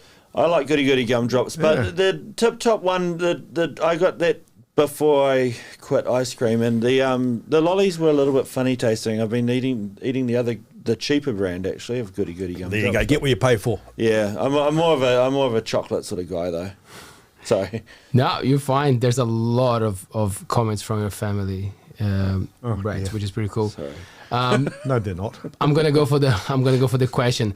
Hi, Campbell. Do you like ice cream? If so, do you have a favorite flavor? Goody Goody Gumdrops. Fairly obvious. Oh. There we go. Is that one of my kids that asked that? No, your children say Did please. you say my family's on there? No, I'm sorry. I'm sorry. Yeah, I was gonna That say, because they was- got 6 senses of humour. So. That was all your children asking for ice cream and blah, blah, blah. And there's a Hanako is asking for my favorite ice cream flavor. Which is? At the moment is that salted caramel. It's Nice. a vegan one, very nice one. So There's- what's the ice cream made of? It's vegan. I think it's the coconut. Yep. Frozen. Coconut based, something Yeah. coconut yogurt or just coconut milk. Yep. Yeah, very nice. I wonder if it's New Zealand, that Duck Island. I think it's New Zealand. Yes. Made, yeah. They sell that at Coggle Cafe. Duck Island ice cream. Right, In Coggle yeah. Street, yeah. Yeah, I think it's New Zealand one. That Ben and Jerry is also yummy. It's expensive, but they have vegan options. Yummy ones. What about Rush Munro's? They have a vegan option. Best ice cream in New Zealand. Oh yeah. Rush Munro comes from the Hawke's Bay. And they export that too. You're not biased at all? Oh, I am. Right. Well, see, in the Hawke's Bay, you didn't come a local till you've been there 15 years. So we were there 20, so we've qualified. Just. It's fair enough. Yeah. So hopefully they'll restamp my passport at Whitianga in 20 years' time. Yeah, well, 15's pretty lenient. I reckon you got to be like 4th generation before you're local, but that's just me. There's a joke as well. Should I read the joke? Yeah. Hey, ALTBAYS, I made a cow joke up tonight. What did the angry cow say when he didn't get what he wanted? What? Boo. Oh, Wow. No, don't push any buttons. Jeez. it's like with the Good Simpsons. attempt. I'll give you a 7 out of 10 for a attempt. Yeah. We need some Simpsons. 5 out I of 10. know, right? Yes. 5 out of 10 for execution. And there's one for regarding the existence of electric cars. Do you think that in the future there could be electric trucks that could be Yes. used to deliver milk and dairy products that could save business money? Yes. So Fonterra have their first electric milk tanker truck on the road 2 weeks ago, I believe, a couple of weeks ago. So that works where it's got a big battery pack, like half the size of the cab, sitting on the back. And when it does its rounds, when it comes back, they lift it off with the forklift and put another one straight on. So while the truck's away, there's another one charging. Swap a battery. And Fonterra brands Anchor are trialling electric milk trucks as we speak. There's one, and they've looked at 3 options. The big things like electric cars, battery life. So unlike an electric car, electric truck, we've got to keep the chiller running as well. So it's like having a freezer running on your boot of your car. Consumes So- a lot of energy. So those are big trucks you're talking about. Not, I mean, obviously the Fonterra ones are, but the Anchor ones are they're big delivery trucks as well. I'm Yeah, guessing. so you like your average milk truck. Oh, just the average milk trucks. Yep. Okay. And it's Yeah. electric. So there's, as you see on TV, there's a few running around delivering all sorts of commodities like gas bottles, which on TV, which I find ironic that a gas company is advertising electric truck. But yeah, Why don't they just run them? Why don't they just run those on LPG? oh, good question. You can just if you run out, you can just hook up another one of them bottles, Yeah. and carry on your way. But here, I think in the long run, it's all about battery life. They solve this battery dilemma, or make batteries better. Then I think the world will be away. Well, it's what is going on though, which everyone likes to bring up about how bad batteries are to produce and so on and so forth. And we all- dispose of. And we all know that, but unfortunately, just like economic systems and governments and everything, we've got to have some bad ones before we refine the system, right? You know, like Yeah. no, it's who was saying something like, oh, that's right, I wasn't going to get the COVID vaccine, and it was not because I didn't think vaccines didn't work or whatever. I was just like, do you just want the first generation? That's all. Like, you don't buy a first generation iPhone. Well, I didn't, because one, it's highly expensive, and two, it was a piece of crap, you know. But then as they go on, they get better and better and better, you know, and hopefully with the batteries, we'll be able to, through the failures and through the necessity, we'll be able to come up with better and better batteries that are more environmentally friendly, can be recycled, for example, you know, and like recycling will be just the biggest thing. Like, for example, how many batteries, I don't know how many batteries you've thrown out of your car, you know, but like, I mean, they take the lead back out of it, you can recycle them and so on and so forth, but we go through a lot more batteries, don't we? Like, I've probably bought in my lifetime maybe 10 batteries for my car, right? So if I had an electric car, it would be something maybe similar to that. And if we have that's based on current technology. Yeah, if we have a way of recycling them, then cool, you know. So hopefully they don't just throw them in landfill, they hold on to them until we can find a way to do something. You can remember like a Tesla or a Nissan Leaf or whatever, their battery packs are literally thousands of AA batteries strapped together. So the Tesla battery pack, so the little battery may be something a bit more refined, but essentially that's all it is. There's a whole lot of 1.5 volt batteries. You see plenty of videos on YouTube of people taking them apart. Oh, yeah. But look that up. one of the interesting things is that Elon Musk every year publishes a little video, his top predictions for the year. And he's quite accurate. This is about technology advances. And one of his predictions for this year was going to be a big dramatic leap in battery technology. We haven't heard it yet. They're going to go to D-size batteries in them instead of yeah, but, well, hopefully it better be something better than the D-size. Well, because he has dramatically changed battery technology, hasn't he? Especially with like the big, I think they're called like deep cycle batteries or whatever, you know, with that gigafactory that he's built, where they're not. That's not just AA batteries stacked up in a warehouse, like, you know, in a huge well, huge at building. the moment that's all it is. For the gigafactory. Yeah, it's all it is. Banks of little batteries. It's not a big battery. You sure about that? Yeah. Okay. If you dig deep, so what they need to do is no, I believe you. Is no. Oh, the microphone's on. Look on YouTube. One way to find out. But you know, battery technology. Once we get that next generational leap, and you know, it's all the same. Put it this way, at the moment, as far as I understand, it's the same components going in it. It's the same chemicals or the same minerals. So we've got to move up somehow. You can use all those old Makita batteries that stopped working. You being a trader would know that. Yeah, man. Wow. And have you taken one of those apart? Yeah, those little batteries. Yeah, what's inside it? Yeah. yeah, little batteries. I've only pulled apart the lithium ions. I've never pulled the old buggers apart. Yeah. But if someone out there knows what is it, the power bank batteries are, is it, for Tesla? Yeah, he's built one gigafactory in the United States. He wants to build, I think, 1,000 of them around the world.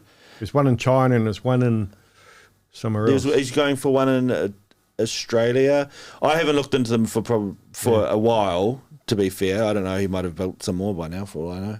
But they're pretty interesting. Yeah. You know, pretty interesting idea to store power instead of wasting it. Because all we do is... you're talking about the one in Adelaide. So Adelaide, he built a solar farm with some big batteries. So theoretically... He wants to build they specifically brands them as a gigafactory, though, eh? Like they're a big factory, that's just batteries. Yeah, there's one in Adelaide already in South Australia. Oh, okay. Yeah. There's I have a couple of more comments and questions. One member of the audience is asking if you have watched Milked by Amy Taylor. Is the one that we mentioned before. We discussed that. I have not watched it. I'm going to watch it. There you go. I'm guessing that's about milk production in America? No, in New Zealand. Oh, wow. It's a pretty interesting watch. Yep. Yeah, and Johan is asking if we can elaborate on what the documentary is all about. So I think you pretty much just said it. Yeah, you just said it. But if you want to... I'll round it out. It's just about milk, the dairy industry in New Zealand. And some of there's like sort of, I wouldn't call it hidden camera footage, but some camera footage of what some of the farmers are doing in New Zealand. And it was definitely an eye-opener. But it was also, like, for me, I know a lot of farmers. I'm from the Waikato. I know lots of farmers and they love their animals and so on and so forth. But it was a bit of an eye-opener to what some people are doing, and then just opening their eyes to, like, because some people just go, you have a cow and you milk it and you get milk, right?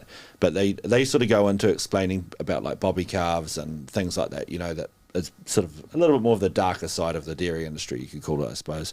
But when you're using animals as a product, there's always going to be a darker side. So you either have to live with it or change it or not consume of that, you know. So here's your vegan stance. Oh, my vegan stance? Are you asking for my vegan stance? Yeah, is that a part of the decision-making process for you? For me to go plant-based, well, I think once you find that path, you realize that there are very different streets that lead to the same end. You know, like, so for me it was mainly health related.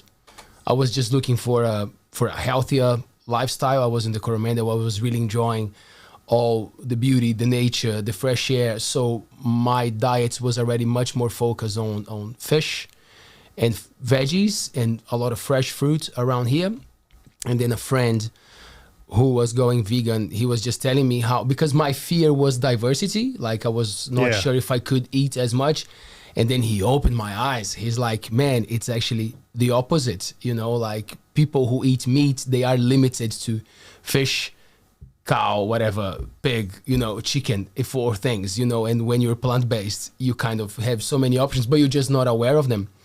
So that was my main reason for going plant-based. And then I realized that all the others made sense, you know, for the environment and the way that food is produced.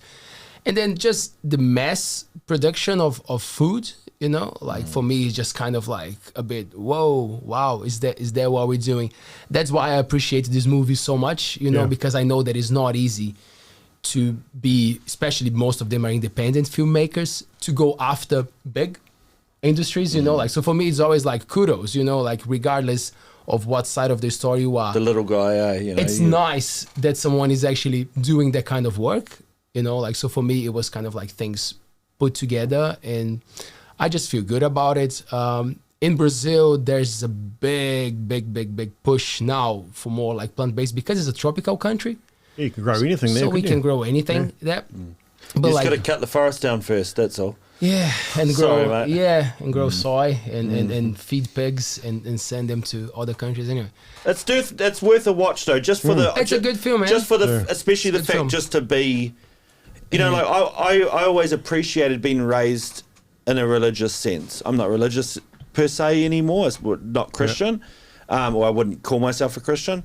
But I always liked the fact that I was raised a Christian because it gave me a good sense of both sides. Well, there's more than just two sides, but you know what I mean? Like I was like, okay, I'm aware of what's happening over there now, and I can see what's happening over here, and you know, like, so just to be a bit more unbiased, you know, you can say, oh, okay, cool, so that's sort of what's happening over there, and this is what's happening over here, and so I can go with what I have never seen as opposed to what I have experienced as a person, you know, and I've got nothing but in my actual personal experiences, I've got nothing bad to say about the farming industry, because all my personal experiences have been super positive. I know heaps of lovely farmers and who love their animals and they treat them well from what I've seen from personal experience, you know. But it's good to be able to see like, oh, okay, well that sort of stuff happens too, and then maybe some rules need to be changed around that to better protect animals and so on and so forth, and or maybe not change, maybe enforced would probably be a better word, but yeah. You've got to remember that any industry there's bad eggs. Oh, 100%, yeah. That's right. Oh, Yeah. and no one wants a bad egg. I had a dream not last night, a couple of nights ago, that I was cracking open all these eggs and they were all like half-grown chickens on the inside. Yeah. there you go. Anyone who's a fan of Carl Jung can tell me what that means. And we talked about them. It's terrible because Did I you love watch- eggs. I love Did them. you watch the show with Stu from Blue Ginger that he was talking about that I think is in Malaysia, that they eat the fetus, how do you call it? The embryo or whatever. The embryo, Yeah. whatever. I was So- here on the sound when he was. Oh, that's right. yeah. That's right. You were here. I couldn't eat that. No way, man. Do you have any connection with farming yourself, Campbell? or No, I was brought up in Auckland City. I was a city boy at heart, but as when we left, you ended up in the provinces, and we liked the provinces a lot more. Mm-hmm. You know, we lived in Melbourne for 10 years, and we came back, ended up in the Hawke's Bay. That was probably one of the best things we ever did as a family. Great for my boys to grow up in a state school, in the provinces. They walked out with some great values, long life friends. I think made a big difference, and they wouldn't get in the big city. Yeah. So you're in a small town there then, or like We're living in Napier compared to Melbourne, Melbourne, or compared to Auckland. Yeah. yeah. And it's a great move in hindsight. One thing I want to cut back on is, do you think that there's any potential in the future to bring back like the typical milkman, like where I can go, I want 4 litres of milk every third day, or you guys offer all sorts of products, like, or any of those sorts of products to be delivered back to the door, like. Would that come back? Like you were saying, you get your little glass bottle and whatever. It doesn't have to be glass though, but we had tokens when we were kids, and we'd put the tokens in the mailbox, and they would jump out of the truck. Hopefully plant-based milk too. Yeah, well, I imagine so. Yeah. So it's with the age of a direct debit and banking, the token system when I was a kid, we used to leave the money in the milk bottle. Hardly ever got stolen. Oh yeah. Or the tokens you buy from the dairy in a little paper bag. Yeah, I think it's happening already under your very eyes. You've got all the supermarkets doing home deliveries. There's your food in the bags and all those organisations, and there's third tier of those popping up all over. Oh yeah. And we do home delivery service to businesses we've just started up recently. So the big thing is the milk bottle, and it's all down to dollars and cents. So all the milk bottles all the milk that we supply to the cafes, for free, we recycle their milk bottles. So we'll take them away. We provide the plastic bags to fill up the bags. We take them away. We backload our line haul truck that comes in with the fresh milk. They go back to Auckland, distributed back to a guy in Hamilton. One guy makes fence posts out of them. So if you chop a tree down, you can get on just a few episodes ago. Someone was talking about plastic fence posts. Yeah, all come from milk bottles. Is one of the main components, and they're better than timber. They don't rot. You can saw them up with a chainsaw. You can put fencing staples into them. An amazing idea. The other one is a guy it's a product called Safeboard out of Hamilton, which is like an alternative jib board. It's got recycled plastics in the middle. From the Seagulls, what was his name? Refuse station. Yeah. Manus? He was talking. Ask you to say it. It's terrible at pronouncing his name. Yeah, he was telling us those exact same things. So the Fonterra Blue Top mainly probably. So but all of them, yeah. Yeah, who will take any Fonterra bottle back, recycle, and the good old Fonterra milk crate. You can imagine how many of them are in garages and sheds around this country. 10% of the plastic in them is our own recycled milk bottles. Huh. So, Fonterra as a company, we're talking about milk. They have been leading the charge on fresh water. Farmers were a bit lax over the last 100 years.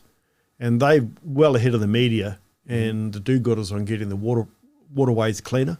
And they got a long way to go. They know that. They're the ones that were paying for the riparian plantings, into native bush. I think it's 5 metres on the waterway has to be planted out now. And they're up to about 90% of Fonterra farms. And do they enforce that? Yes. They do, yeah. Yeah, very much so, yeah.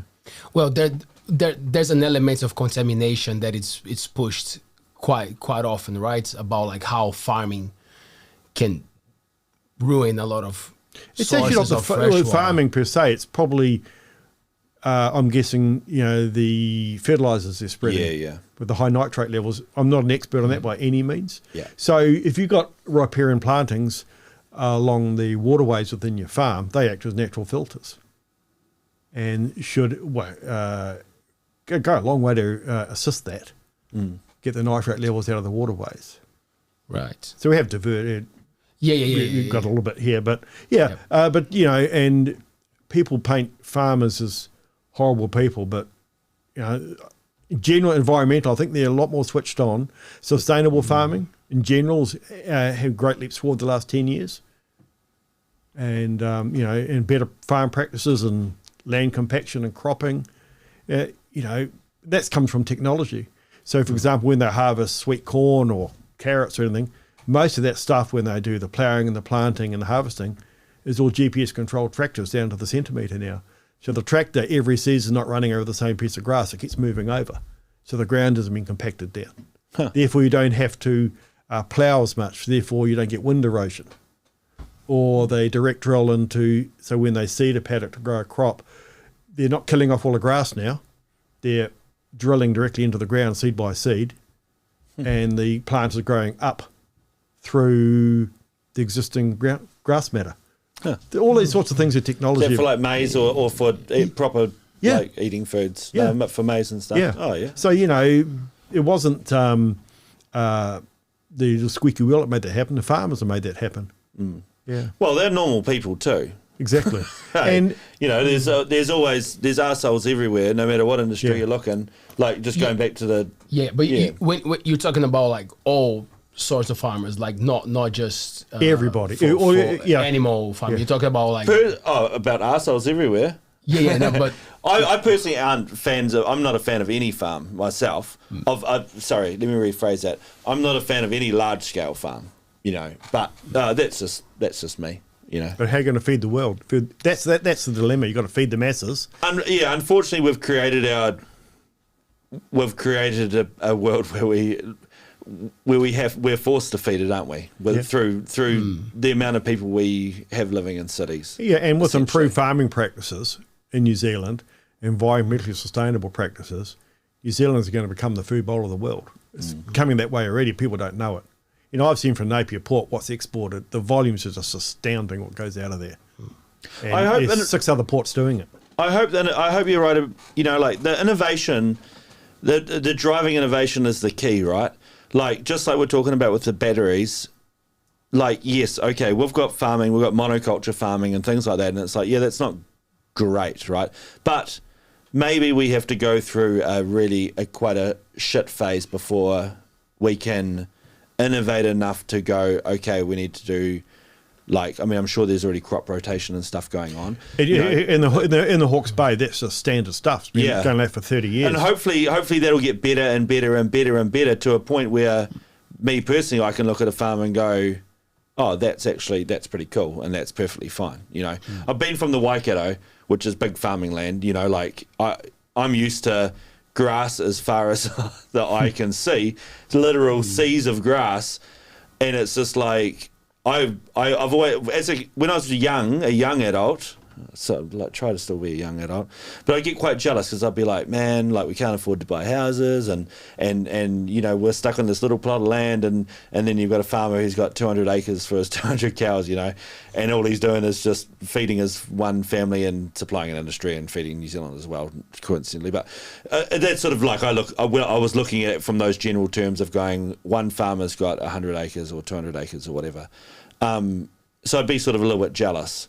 Whereas now I'm sort of looking at it and going, if we could make it a little bit healthier, I'd love to look across the Waikato and see these farms because it's great growing conditions, right? Of all different types of products as opposed to just grass, But it's a staple of our economy, so that's where it is. And that's where it goes to, I don't think people understand, the public, that if you, say, pulled the pin on dairy farming tomorrow, the impact we have on this economy, this will become a third world economy basically within a month. We might have to side with Russia to get the money. We have to turn it into a communist country. Exactly, but you have to grow something like Cuba. You have to grow a lot of sugar or whatever. The beauty about the movie is that it doesn't give shit to farmers. It actually try to give an idea and try to show that there's a shift happening anyway. As you said, with plant-based, becoming, the numbers are just getting bigger and bigger, and people are becoming a bit more conscious that some of the farmers and some of the places don't make good practice with the way that they are. And they're the ones that will fail. Yeah, but there's the thing, what they try to explain is why not supporting a transition to not transition, but also growing other types of foods in those farms, you got 200 acres, you can take 5 acres and do something with it. That's a lot you can provide. And going on, because I hear that quite often as well, what are we going to do? We got to feed the people. And I'm like, well, I went from a country that you eat meat 3 times a day. You eat ham in the morning with a cheese sandwich, whatever, and then you eat a steak for lunch, and then you eat chicken for dinner. You know, Sounds amazing. Sounds amazing, right? I was thinking that. Until you have cancer. I don't even eat that well. Oops. Did I say cancer? No, sorry. Anyway, and then, but like adaptable, you know, like I just realized that I could survive with all the things. I was like, wow, there are all the options. So like, I think that sometimes we like to say, oh, but how are we going to feed the world? It's like, well, if we are given always those options, always those same patterns of options, like that's all you know. So like for me, discovering new options was eye-opening. I was like, wow, so cool. I can actually eat better and live better. So, you know, like, so I understand your point with like, oh, but how are we going to feed the world? But like, well, I think if we re-educate people on like eating habits, like you might reach better results, you know, like with the production. That's happening in everything. You take in the Hawke's Bay, sorry to harp out Hawke's Bay, great place. But in my 20 years there, first 5 years of working for an agricultural company, and they were doing a lot of apples. In my 20 years, I saw 3 major shifts in how they grow apples. Like how an apple tree is grown, treated, cared for, picked, the whole, they keep evolving, it keeps evolving. And same with how crops, as I was talking about before, I've seen the technology in cropping change. And it's all changing. Dairy farms have changed. Everything is already involved. And I think people are still picking on the bad aspects of food production and dairy farming in this country. Because there are some amazing, you're talking about grass. You know, there are millions of dollars of research going in grass to make it better for the environment, something to do with the nitrogen. I'm not too sure how the nitrogen works, and something to do with the effluent that cows produce. And, you know, the alleged greenhouse gases that cows apparently make. It's all these sorts of things. Farting, you mean? Eh? Farting. Yeah, but they're trying to make a grass. I understand they're trying to develop a grass where that doesn't happen so much. You know, these things, you know, the ag research, you're talking about investment, and the government and the ag research organisations, that's been going on for decades, millions and millions per year, and it's producing amazing results. And it's like we're talking about the car batteries. It's going to take a while with research and development. We'll get there as a country, as a world, people. Yeah. And another point that I think it's always important is like when I went plant-based, I was quite like pro, you know, like trying to change people's minds. And then I realized there's no point in doing that. You know, like the best thing you do, you live your life, you know, like, and people will look at you and see what you do. And then you find like-minded people.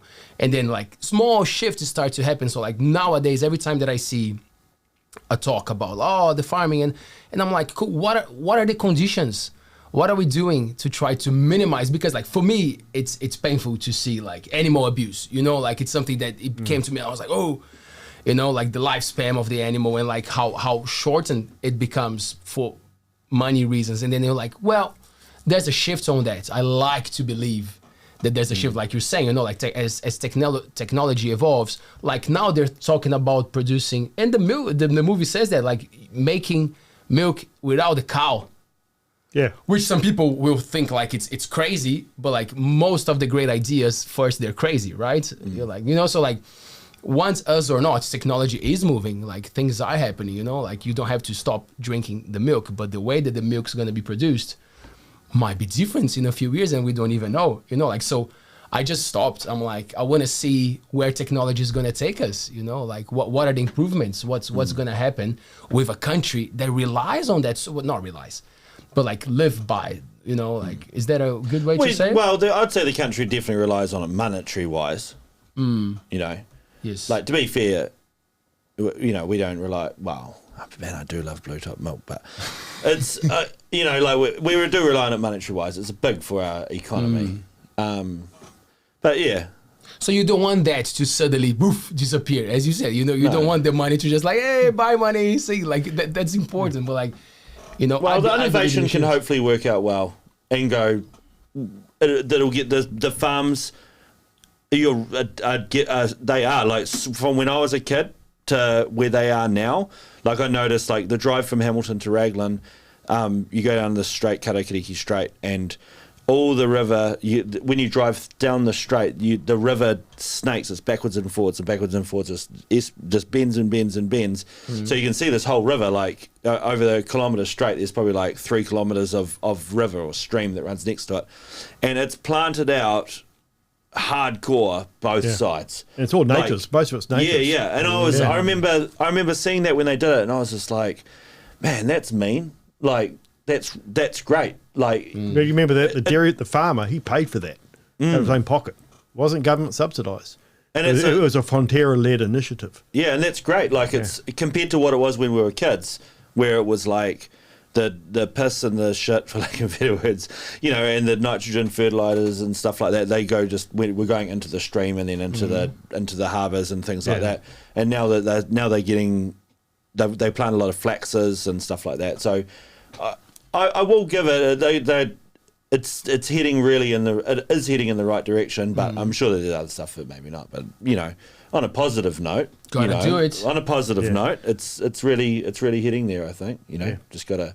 Well, we all rely on that, right? On the Hopefully, give land. it time. So yes. Hopefully, you know, it's you know what though, as much as I don't know if Labour would help with that. I'm not sure in the way of pushing those things, like pushing a little bit more protection on the rivers, like from a governmental point of view, instead of relying just on Fonterra to try and implement these things. Well, Fonterra, they've taken the initiative years ago.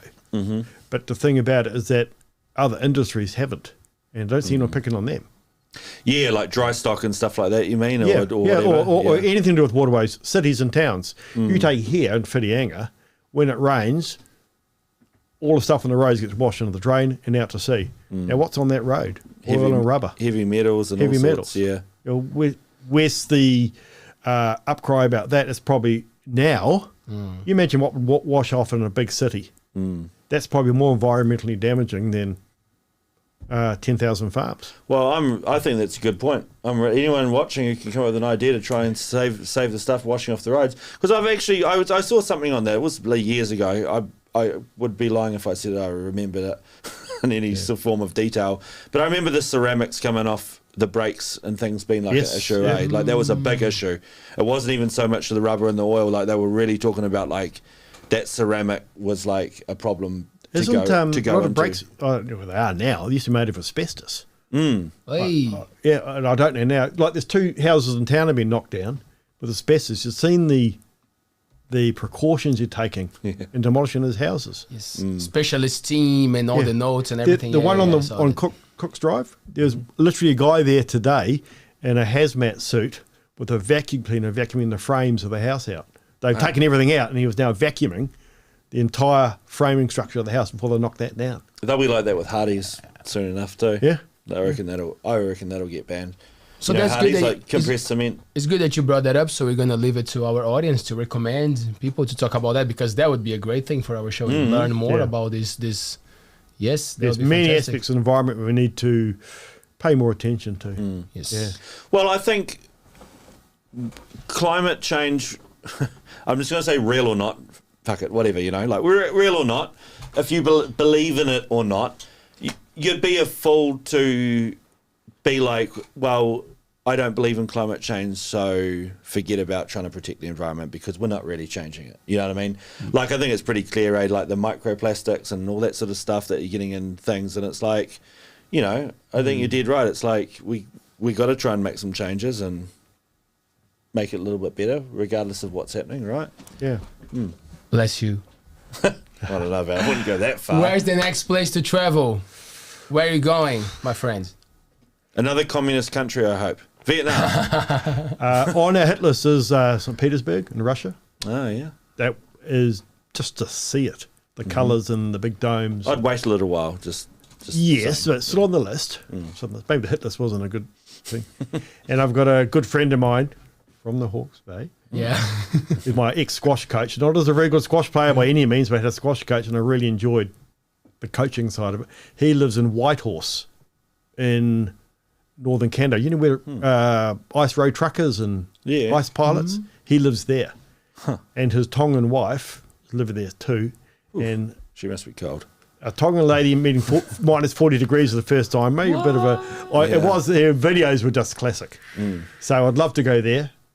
I might try and go. You can actually fly in there in winter. I'd love to go there just to experience minus 40.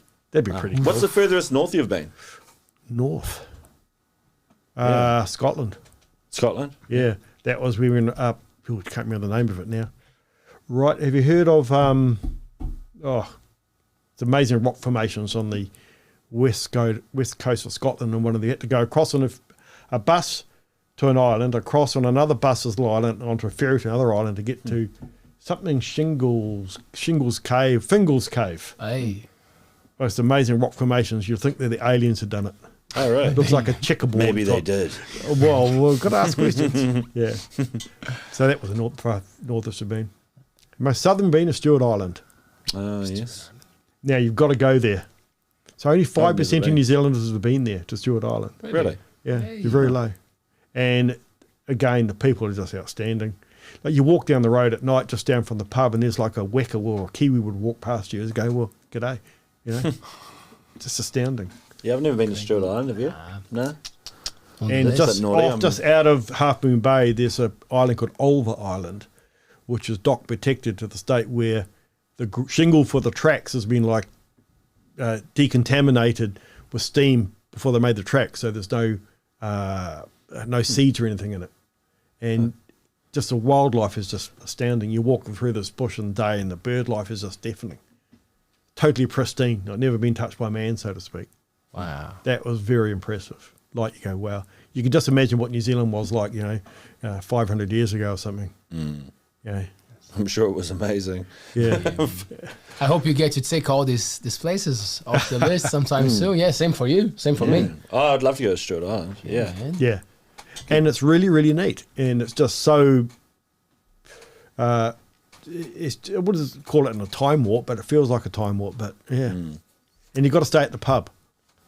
There's the Half Moon Bay pub there. And when we got there, we were travelling with another couple. In our room, there were earplugs. We thought, this is strange. Why have we got earplugs? They had earplugs in their room, so our room... The walls are real thin? Well, it was worse than that.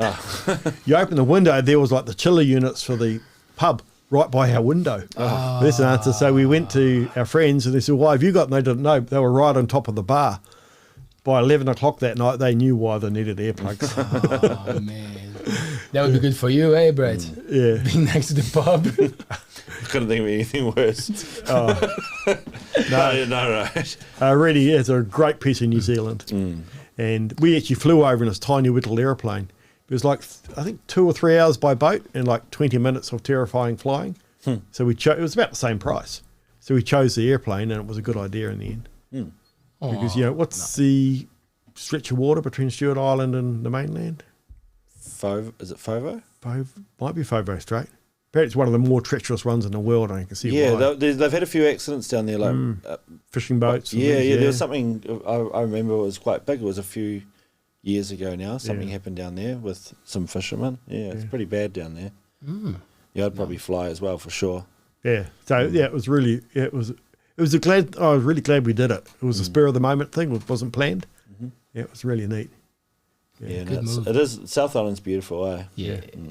And I could never figure out why, before COVID, it was full of overseas tourists, South Island. I could never figure it out, It's lakes and mountains, whoopie-doo. You go around, see Switzerland, lake and mountain, whoopie-doo.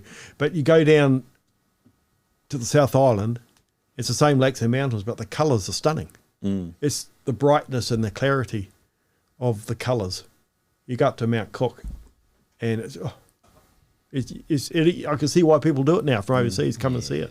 Yeah, all the overseas tourism of New Zealand, you look at it and you're like, where is that? Where is that? And it's all in the South Island. Yeah.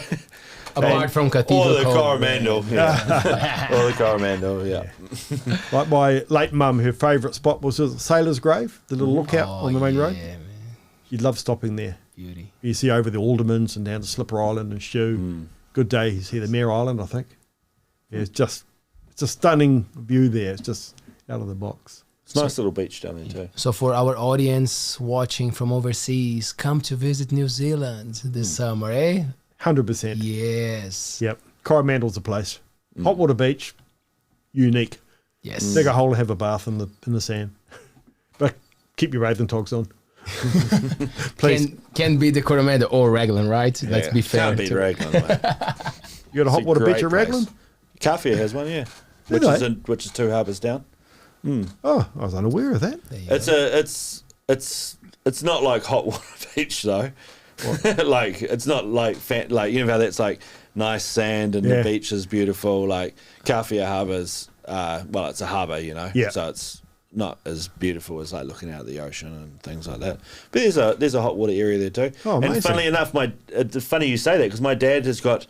We were there at Raglan on the weekend, and he had a book. It's called about Raglan or something, an old book, and it was like 70 years ago or something. Someone had written down, and it was like that there was a hot spring in Raglan Harbour that is right across from where my parents live.